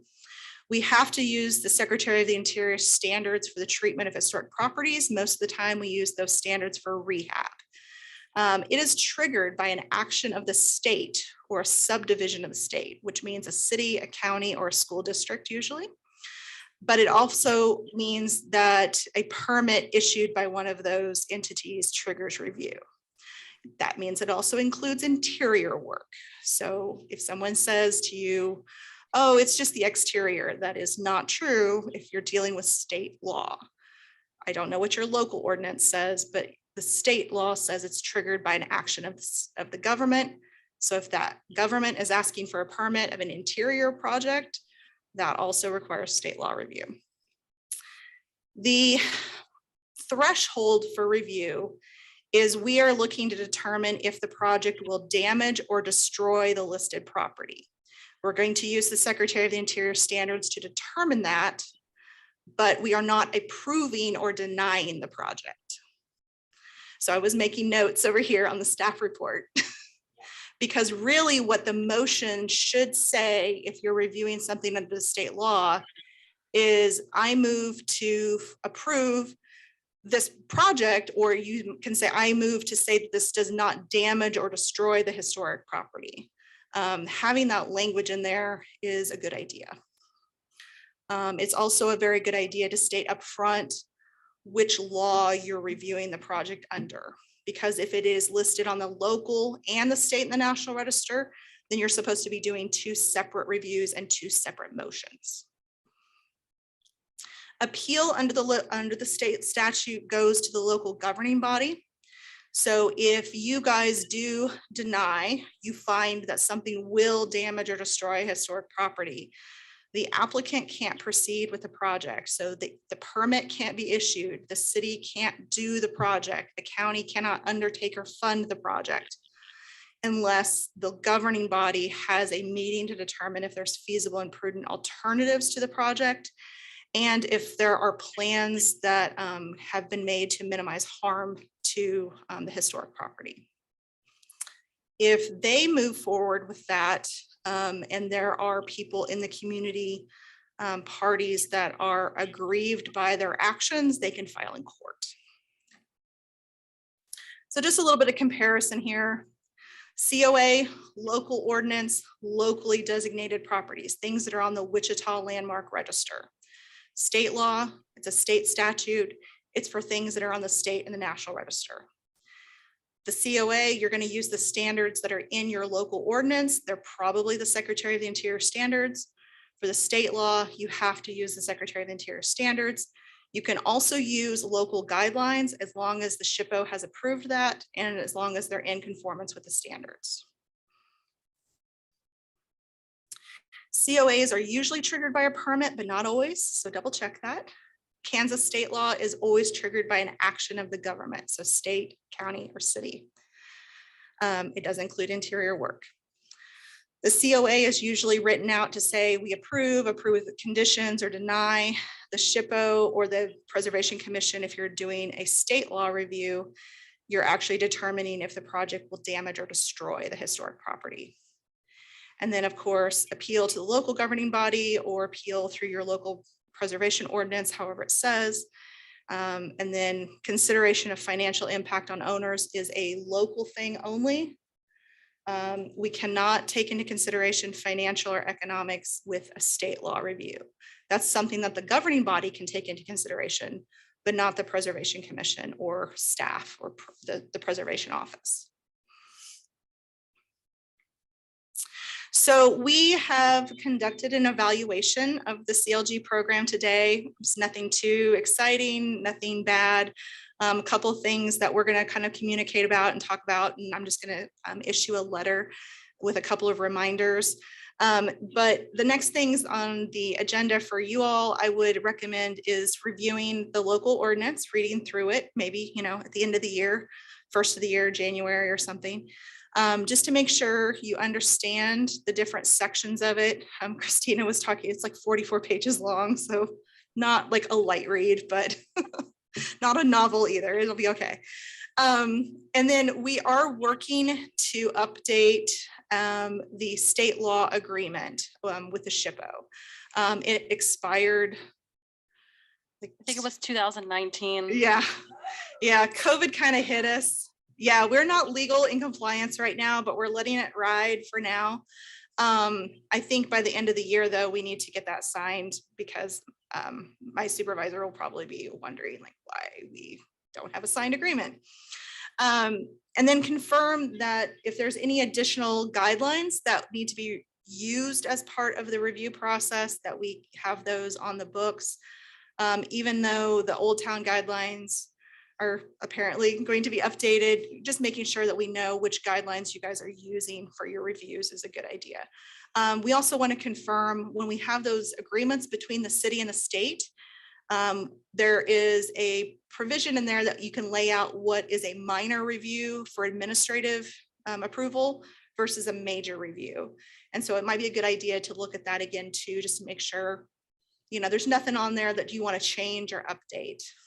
So things like solar panels and stuff like that probably weren't something that was commonly coming across your desk, 10 years ago. So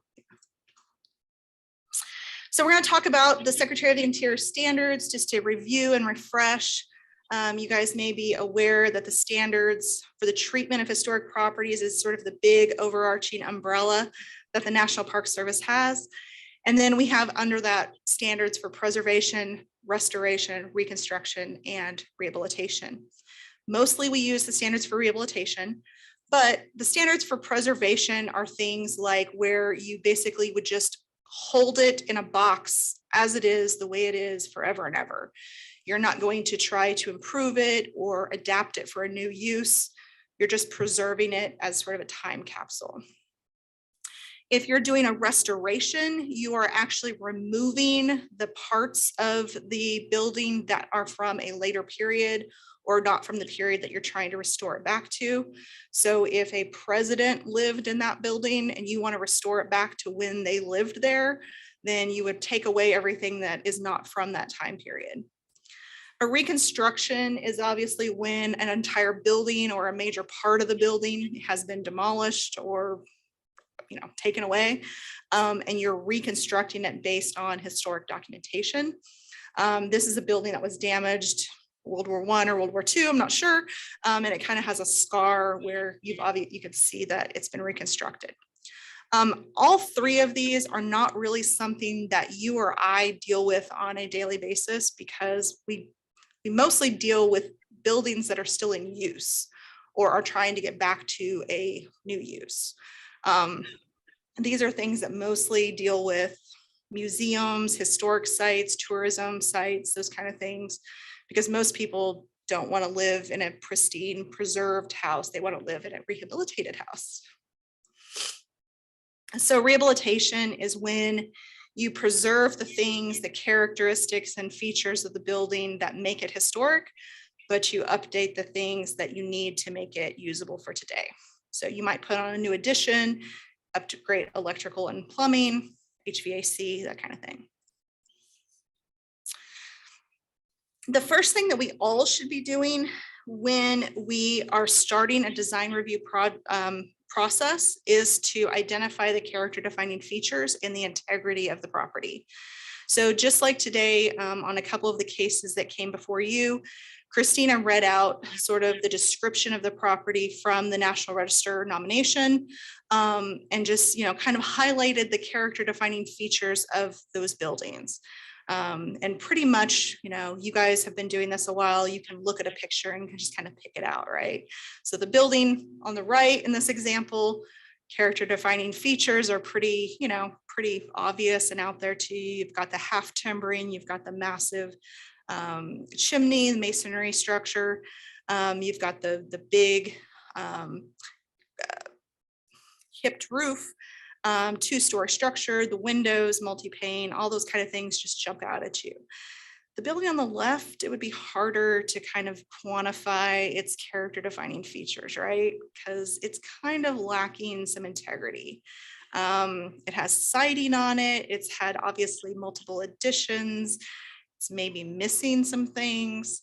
So if you're doing a design review on a building like on the right, it may actually be easier because you can kind of identify the character defining features pretty easily. The building on the left, if that's a non-contributor in a historic district and they want to put solar panels on the roof, okay, well, that may or may not affect this building, but will it impact the rest of the historic district? Because if that house on the right is next door, okay, now we have to kind of look at what's around it, even if the building itself is lacking integrity. So going through the standards, there's 10 standards, as you may know. The standard number 1 says that if you are going to rehab a historic building, hopefully you're going to rehab it for its historic purpose and use. But if not, you're going to have a new use that will require minimal change to the defining characteristics of the building. So again, the defining characteristics of the building have to be identified before you know what they are, right? So when we're looking at downtown commercial buildings, which a lot of my examples today are going to be that because they're kind of easier to point out, and it's also easier to find bad examples sometimes. You got a downtown commercial building, usually they have a storefront. And so if the new use is going to require infill of the commercial storefront, that may not meet standard number 1. It may not be a good use for that commercial property. By counterpoint, you may be able to find a creative way to address the need to enclose the storefront.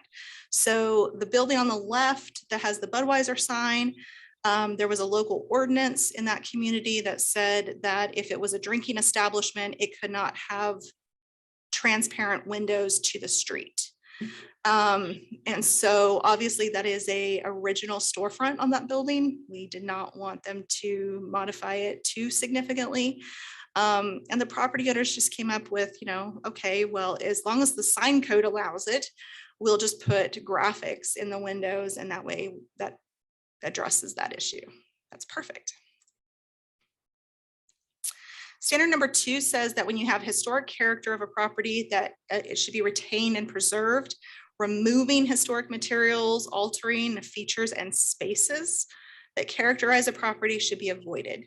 So obviously this building had a bit of a issue. It actually had a slip cover on it at one point, and they cut off the top of the building to make the slip cover fit. Don't worry, there's a better picture later. It got preserved. But I highlight here features and spaces because we're not always just dealing with the exteriors. We're also dealing with the interiors. And spaces such as churches, schools, other large gathering places, maybe a depot or something like that, where you have a large public space, that volume of space can also be character defining. So a project that you would, cut that in half or subdivide it could have an adverse impact on the historic building. Standard number 3 talks about context of time. Each property should be recognized as a physical record of its time, place, and use. So changes that create a false sense of historic development, like adding conjectural features or architectural elements from other buildings, should not be undertaken. This is pretty typical. We see this in a lot of Kansas towns. My boss, Patrick, calls this Buckaroo Revival, where in like the mid 20th century and late 20th century, people tried to kind of make these downtown commercial buildings more old timey by adding sort of rough wood, barn wood, rustic shingles and things to them. They would have never had these kind of awnings on them. And so that's adding conjectural features that would have never existed on these buildings. By contrast, we also have other actual mid-century modern buildings that of course have become historic in their own right. Built in the 40s and 50s and now up into the 60s and 70s. 50 years ago is coming up on 1973, y'all. So these would not have had fancy cornices or leaded glass windows or cast iron columns. They certainly wouldn't have had a wood shake awning, but they also wouldn't have had the candy stripe awning that's a lot of us come to know as sort of downtown Main Street type awnings. So looking at the building's character, you guys were talking today about the sign on the International Harvester building, the size, scale, massing of those buildings comes into play as well. So most properties change over time. Those changes that have acquired historic significance in their own right should be retained and preserved. This is always an example I use in downtown Hutchinson, the Pegues department store, the big building there in the middle. It was built in the 19-teens. It had an elaborate Beaux-Arts kind of swag, lots of terracotta, like grape leaves and things on it. In the 1950s, they wanted to modernize. So they scraped all that off and put a metal facade on it. They also completely remodeled the interior with stainless steel and pink and turquoise tile. It's 1950s. And so even though we have historic photos from the 19-teens to show what the building originally looked like, it was only in that condition for a couple of decades. It has been in this style and this configuration for most of its life. This is authentic. This is the real historic thing. If we were to go back and recreate that 19-teens facade, it would be fake, right? It would just be a recreation. So we want to also always kind of take into consideration the changes that have happened over time and if those changes have gained significance. So if something important happened here in the 1960s, or that could be the historic period of a building versus even though it was built in the 19-teens. And so this is my plug for the mid-century slipcovers that are becoming 50 years old. We just listed downtown Great Bend as a historic district recently. And it's probably our first example of some 1960s and early 70s slipcovers where the buildings are treated as contributing to the historic district with the covers on them. And removing the covers would actually make the buildings non-contributing because there's nothing behind it to show any other historic features. Yeah. So if you, I've been telling people this for a while and now it's come to fruition. If you don't like those slip covers on your commercial buildings, you should take them off because they're going to be historic. Standard number 5 says, again, it's kind of a play on the same theme. Distinctive features, finishes, construction techniques, or examples of craftsmanship that characterize a historic property should be preserved. And so there are resources that the National Park Service has to help us and guide us. The preservation briefs are a great resource, and preservation brief number 17 is all about architectural character and how to recognize it. I always point out too that this standard talks about craftsmanship. So it could also be something that's not readily visible to just a casual observer. For example, I've had projects before where they started doing preliminary demolition and found out that there was a log cabin inside of the house or a rail car, or that there was this very interesting masonry technique that was inside the walls, but you couldn't see it from the outside. And so things like that, when you come across them, of course, should be preserved if at all possible. Standard number 6 is probably the big one that most people think of when they're talking about historic rehab projects. Of course, deteriorated historic features should be repaired rather than replaced. But we all know that severity of deterioration can make repair not possible in a lot of cases. So when you have to replace something, the new feature should match the old in design, color, texture, and other visual qualities. And then it says where possible, materials. So materials is a secondary thing. But first we have to determine that the historic feature is not repairable, and then we can talk about replacement. So again, windows is always kind of the thing. That's why I have it on the slide. People come and say, well, I need to replace my windows, and here's what I want to replace it with. Hold on. First, we have to determine that the windows you have are they original? Are they historic? Or have they already been replaced? If they are original or historic to the significance of the building, are they beyond repair? And then we can talk about replacement, and do the replacements match the historic in design, color, texture, and other visual qualities. Where you do have replacement things that, something has already been replaced in the past and you want to replace it again with something better, then it needs to be substantiated by documentation. So some sort of physical or pictorial evidence. I always bring up the examples. If I have a little schoolhouse, one-room schoolhouse, and it's really cute, and I'd like to put a bell tower on it, if I don't know for sure that the bell tower was a thing on this building, you don't want to put that on there because that's conjectural, right? Unless I have a photo or a drawing or something showing me or telling me what that bell tower looked like, I'm adding conjectural features, which doesn't meet one of the previous standards. Yeah. So if there's a building that has replacement windows already in it, and you're going to replace those, you don't have any images of that building. Do you go to, like, do we look at other picture evidence in that area of buildings with a similar time frame, or does it just not matter? We could. What we try to do is later on, and I think it's in one of the standards that Christina quoted earlier, 9 and 10, they talk about compatible.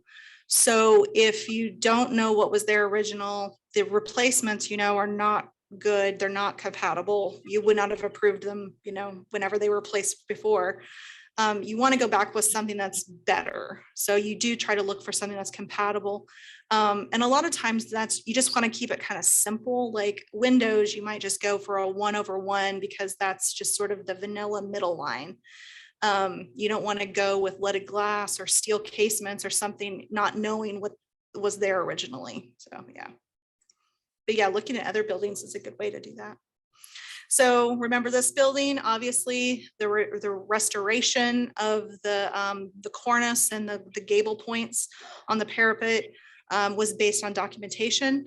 Not only did they have historic photos of the building, but also just from the physical evidence on the building, you could tell where the parapet used to be, so. Standard number 7 calls for using the gentlest means possible. So whenever you're doing some sort of physical or chemical treatment to a property, and it mentions sandblasting outright, that causes damage to historic materials, don't do that. You want to only clean structures when it's absolutely necessary. And if it is necessary, make sure you use the gentlest means possible. The preservation office, we only approve cleaning in 2 cases. One, if the dirt is causing harm to the historic building. So like it's actually, acid eating into the stone or something. Or in the case of the Capitol building there on the bottom right, if they're going to be doing repairs and the stone needs to be clean so that they can do color matching and make the patches stick. Otherwise, it's better to just leave it. It's a 100-year-old building. It's going to look old. Just leave it. Standard number 8 talks about archaeology. It's not something we deal with a lot, but it is something that can kind of just sit in the back of your mind when you're doing design review. Significant archaeological resources affected by a project should be preserved and protected. If resources must be disturbed, mitigation measures should be undertaken. We do have a state archaeologist. I know you guys also have a city archaeologist you work with at WSU. So it's just something to kind of keep in mind that anytime there's a project that's going to disturb the ground, there is a potential that they would run into something that is a buried historic resource. And what you hit and what you find often determines who you call. If anybody finds bones, they're supposed to call the sheriff first. And then if the sheriff determines it's not a crime scene, then we can talk to an archaeologist. I love getting that phone call. Found some bones. No. So standards number 9 and 10, as I mentioned, kind of go hand in hand. They both talk about new construction, additions, alterations. So if you're doing new additions, exterior alterations, or related new construction, you do not destroy the historic materials that characterize the property. Again, that characterize the property comes into effect because if it's not a character defining feature, then that's where you want to make the changes, is in the areas that are not character defining. New work should be differentiated from the old and shall be compatible with the massing, size, scale, and architectural features. That can be a hard line sometimes, especially for design professionals, because differentiated means different, compatible means sort of the same. So what does that mean? And it is hard sometimes to define that. And it's hard for all of us as design reviewers to explain to someone why I know it when I see it. And when they say, well, I want to know what I can or can't do to my historic building, it's really hard to say because until we see it, we don't always know if it's going to be compatible or not. But I also like to point out, it says massing, size, scale, and architectural features. So especially when it comes to new construction, massing, size, and scale carries a lot of the load. Architectural features come into play. But if you're in a downtown historic district or something like that, or even a neighborhood historic district, and you have a new infill, the massing, size, scale, setback are going to do a lot of the work. And then the architectural features like the materials and what style it is kind of fall in line if you get the massing, size, and scale right. So this is just an example from Hutchinson where they have kept the original cast iron columns. I was going to go back. I mean, obviously, the person that did this storefront remodel in probably the 80s was not trying to be compatible at all, right? It's differentiated, not compatible.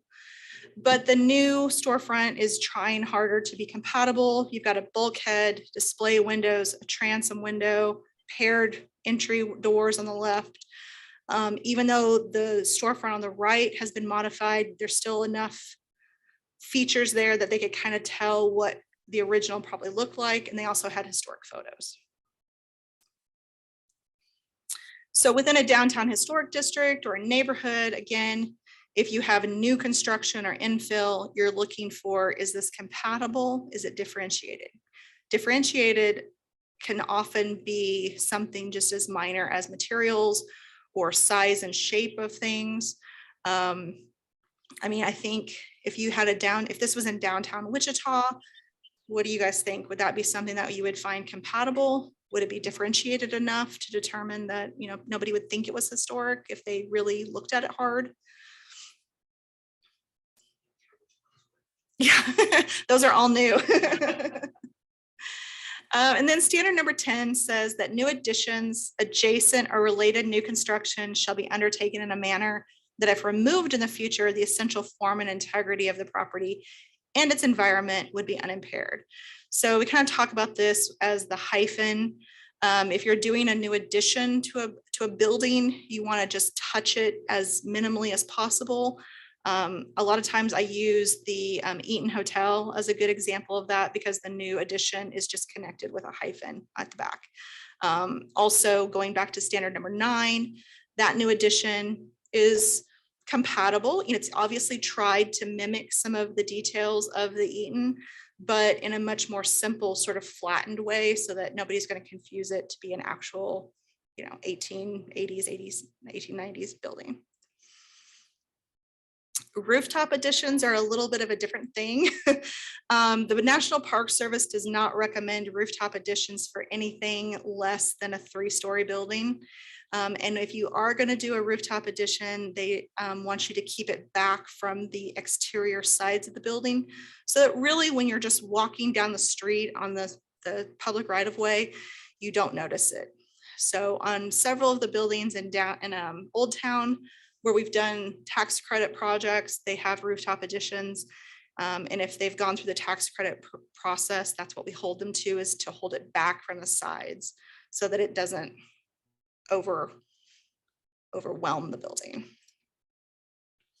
So just a quick example from Manhattan, the Duck Walls building. There in the middle was a Joann Fabric at one point. And then there was a proposal to do a very large rooftop addition that was actually bigger, almost as tall as the Wareham down the street. And we said no. And so they came back with something smaller where it really is just an entrance point to create a rooftop deck. And looking at it in elevation on the drawing, it looks a lot more extreme than it does in a rendering because of the perspective. And so it worked out fine. You can see what it looks like basically today as the tap house. You can't see the addition, but you can see the furniture for the rooftop deck. So that is also something that we always encourage people, design reviewers, to think about. Is not just the architectural stuff, but also the use, because if that bothered you guys, that might be something to take into consideration. To us, it's just furniture, so we kind of just let it go. But a lot of times if they're doing rooftop decks, they put greenery up there, Christmas lights, heaters, you know, all kinds of it, lighting, all kinds of other things. And this is just a quick reminder about the compatible and differentiated in a different example. Commercial storefronts, we see this a lot. Which one do you guys think, just a generic downtown commercial building, which one do you think is compatible but differentiated?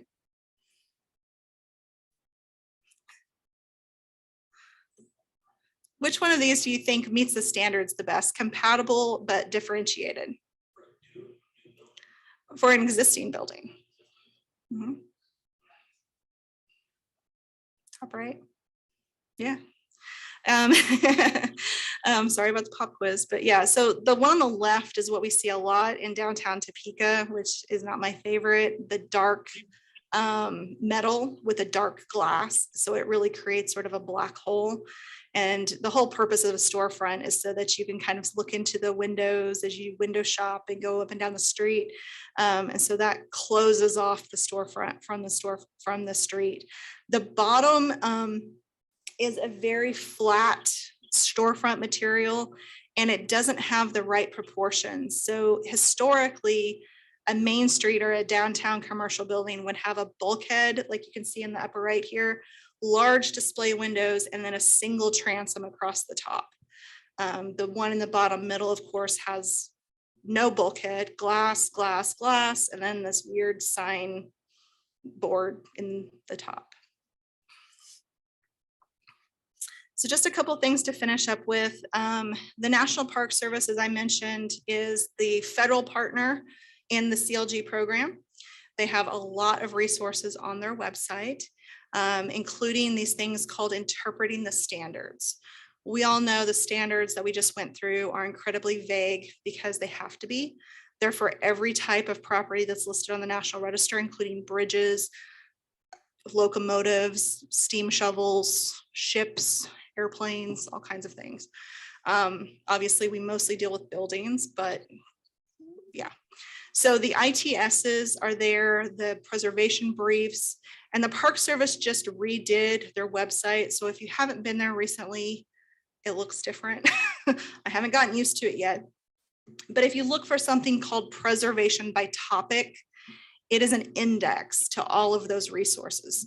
So if you're looking for guidance on storefronts or windows or solar panels or signage, you can just go to S for signage and go down and see what kind of resources they have for interpreting the standards as far as signs go.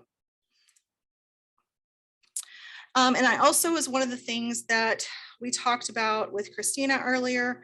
I would love to see the city apply for the grant funding that I have.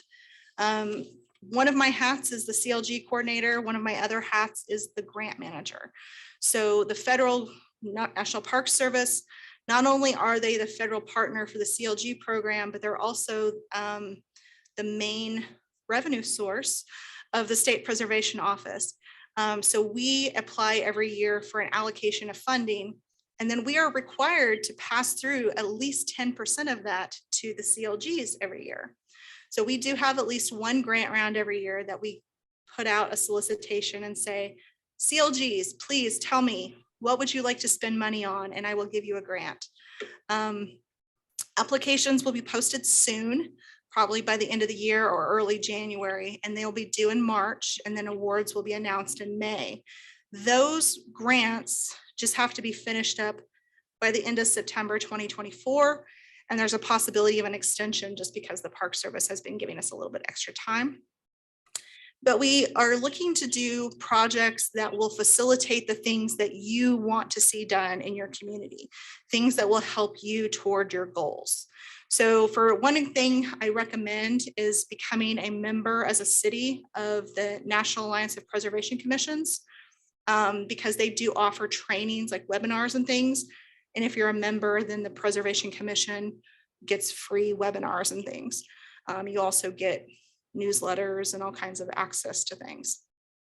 But they even have a document on their website called How to Avoid Being Sued. Okay. But they have example design review, design guidelines. They have example codes of ethics. They have all kinds of things that can help preservation commissions. They're meant for you guys. But otherwise, CLGs across the state have been really creative with different ways to use the grant funding that I have. Obviously, survey is the biggest thing that I recommend, because without survey, none of us know where your historic resources are, and we don't know what the newer historic resources are in the community. So I said 1973 is now 50 years old. Do you know where the 1960s good neighborhoods are? Do you know where the good commercial buildings are in town that are from the 60s and early 70s? Survey is something that is the mechanism to find those. But outside of survey, you also can do hands-on workshops. This is a cemetery repair workshop that Douglas County and the city of Lawrence did a couple years ago. Arc City is doing a story map. They did a downtown, they have a downtown commercial district. They did a survey, a resurvey of their historic district. And with all of that information that they collected, they wanted to do like a walking tour And then the more they looked at it, they were like, why don't we just do an app? And so that's what they've done. This is a hands-on workshop where they removed the vinyl siding from a house. And they did it as a workshop to teach other people how to do that to their own properties. This is a depot in Marysville where they did a historic structures report on the building. So if there's a building or a property in the community that like just needs a little bit of assessment, design work, something like that could be a good grant. Of course, neighborhood surveys, a preservation plan update. We were talking about that. We think the plan is from early 2000s? 2001. 2001, okay. So, yeah. So doing some survey. Yeah, but you guys are still ahead of some of the other CLGs, so. So yeah, I mean, whether you do survey first and then do a preservation plan or update the preservation plan and have goals and objectives laying out where you want to target survey, that could be something to look into. And then mentioning archaeology again, I always like to tag that in there because archaeological resources are subject to development pressures, just like other things. Manhattan a couple of years ago knew that there were going to be a lot of development pressures on properties along Wildcat Creek, and they knew that there were archaeological resources there. And so they worked with the university to do an archaeological survey, identified where those places were, listed the ones that were eligible for the National Register, and then were able to, divert development away from places that they knew were going to impact cultural resources. Because we don't want to dig up bones, right? Do you guys have any questions for me? I had a couple notes of things I wanted to make sure I told you before I left too, but any questions? Not many, really. I would just try to just, staff can help with this, but the distinction of COA versus state law. Is it locally listed? Is it listed on the State of the National Register? What are we reviewing this for? I think that was probably maybe a little unclear to you all and others during the whole zoning thing. Like, why are we reviewing this? But it was because of state law. Zoning is an action by the government, and so that triggers the state law process. And so things like that, I think, could be clearer for you all and the public too. But otherwise, motions, votes, agendas, minutes, all that good stuff is good. I was going to mention the two things. The preservation conference, the state preservation conference is planned for May 4th and 5th in Independence this coming year. We'll be doing it in person. So if you have any interest in going to that, put that on your calendar. We'll be doing save the dates and things, and there will be scholarships for the CLGs. And then also I saw Kathy Morgan earlier today and was talking to her about a project, and she had not heard about the changes to the state tax credit that happened this last year. And thought that you guys may need an update on that as well. So some legislation this last summer, the legislature passed sort of this big bill that had a bunch of different tax credits in there. Some were for housing or daycares or all kinds of things. But in that, they upped our historic tax credit, state historic tax credit, based on population. So it doesn't really impact Wichita because you guys have the biggest population. But for communities of smaller sizes, if you have a community under 9,500 population, they get a 40% tax credit now. And if it's between 9,500 and 50,000, it's a 30% tax credit. Everyone else gets 25%, just like we've had for the last 20 years. But there's also a 10% tax credit for any commercial building over 50 years old. So if it's not historic, or even if it is historic, but you don't want to do the historic tax credits and get the 25%, you can just claim the 10% on your taxes. And then there's a tax credit for fire suppression systems. So if you're doing a housing development or something like that, and you have to put in fire suppression systems, you get a 10% tax credit on that. And then there is, I know this seems like a lot, sorry. Lastly, there's a credit for banks that loan to rehabilitation projects.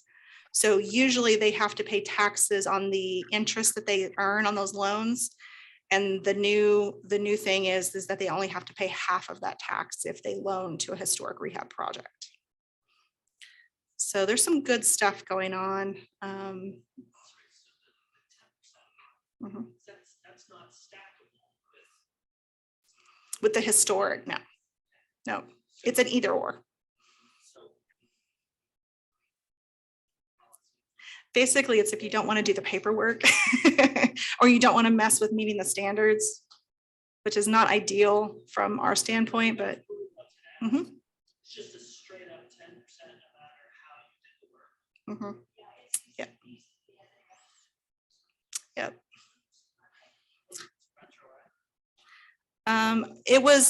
It was signed July 1st. So I think it goes back to July 1st, but not before that. Yeah. You guys have any questions for me? I guess I put my contact information up there if you guys need to reach me. What? Tell me what that Enviro thing was you had at the first. Environs. Okay. So the state preservation law used to have a 500-foot circle. Yeah. And they took that away in 2013. Yeah.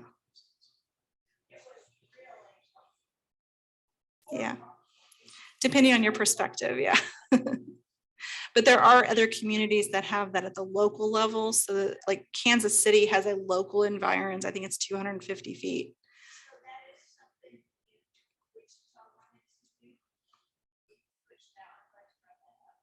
I will stress that it's for low, because it would be through your ordinance, it would have to impact locally listed properties.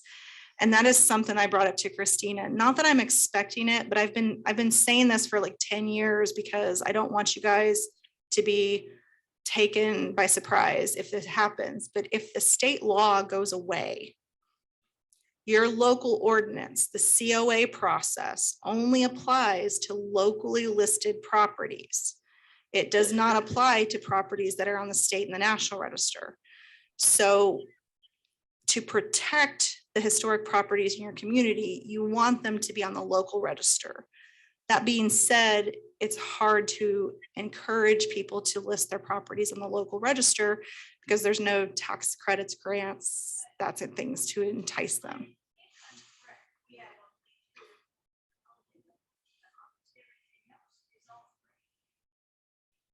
If that's the case, good.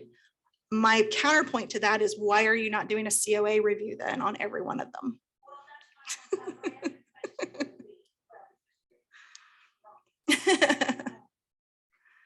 Make sure, yeah.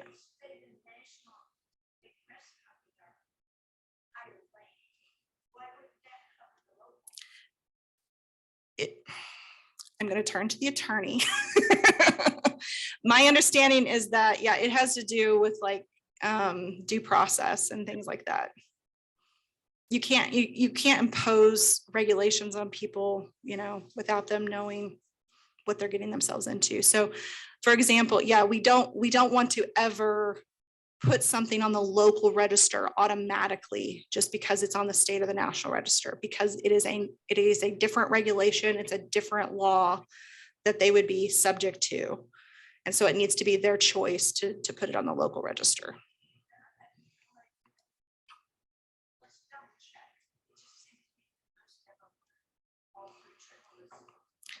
Some are triple listed, but there are some that are just on, I believe the Garvey Center, which is the latest nomination. I don't think that one is triple listed. I think it's just the National Register.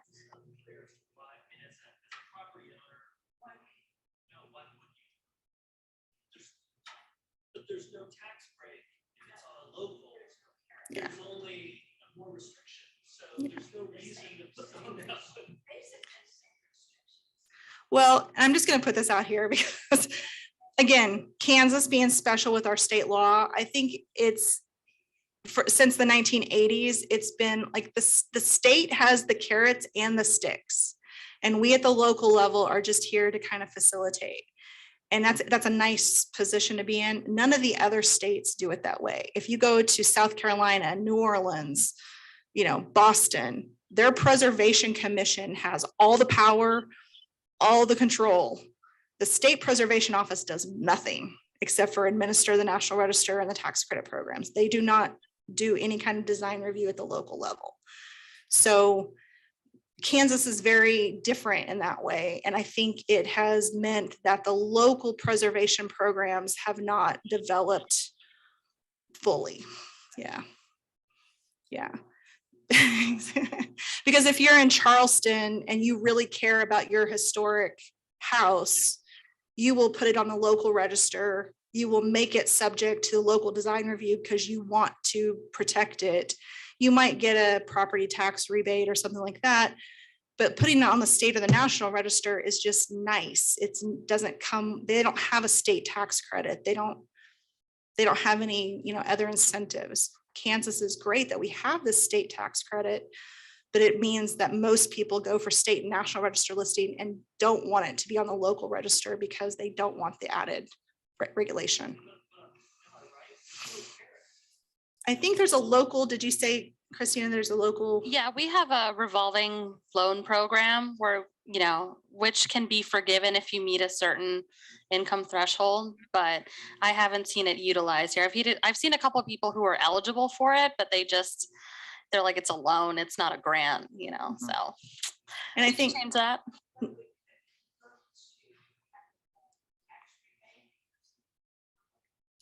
I think neighborhood revitalization, I think might apply to most, if not all of them. I'm not sure how you guys rate. Yeah. Yeah. Mm-hmm. Mm-hmm. Yeah. But that is something that, CLGs in general struggle with is how do we get people to list their properties on the local register without having a carrot to encourage that. And we just have all the sticks. So, but I just want to caution, because not that I think it's going to happen, but it could happen. A legislator this next year could, propose a bill and the state law could go away. And then how would you protect your historic resources? Just like the environs went away with just in one legislative session. Yeah. So, any other questions? All right, generate some ideas for money, because I have money that I have to give away. Thank you so much. You're welcome.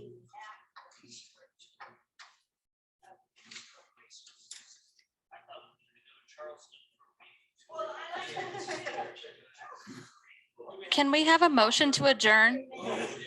May I have a motion to adjourn the meeting? Elena I second. seconds. All in favor? Aye. Aye. Aye. Aye.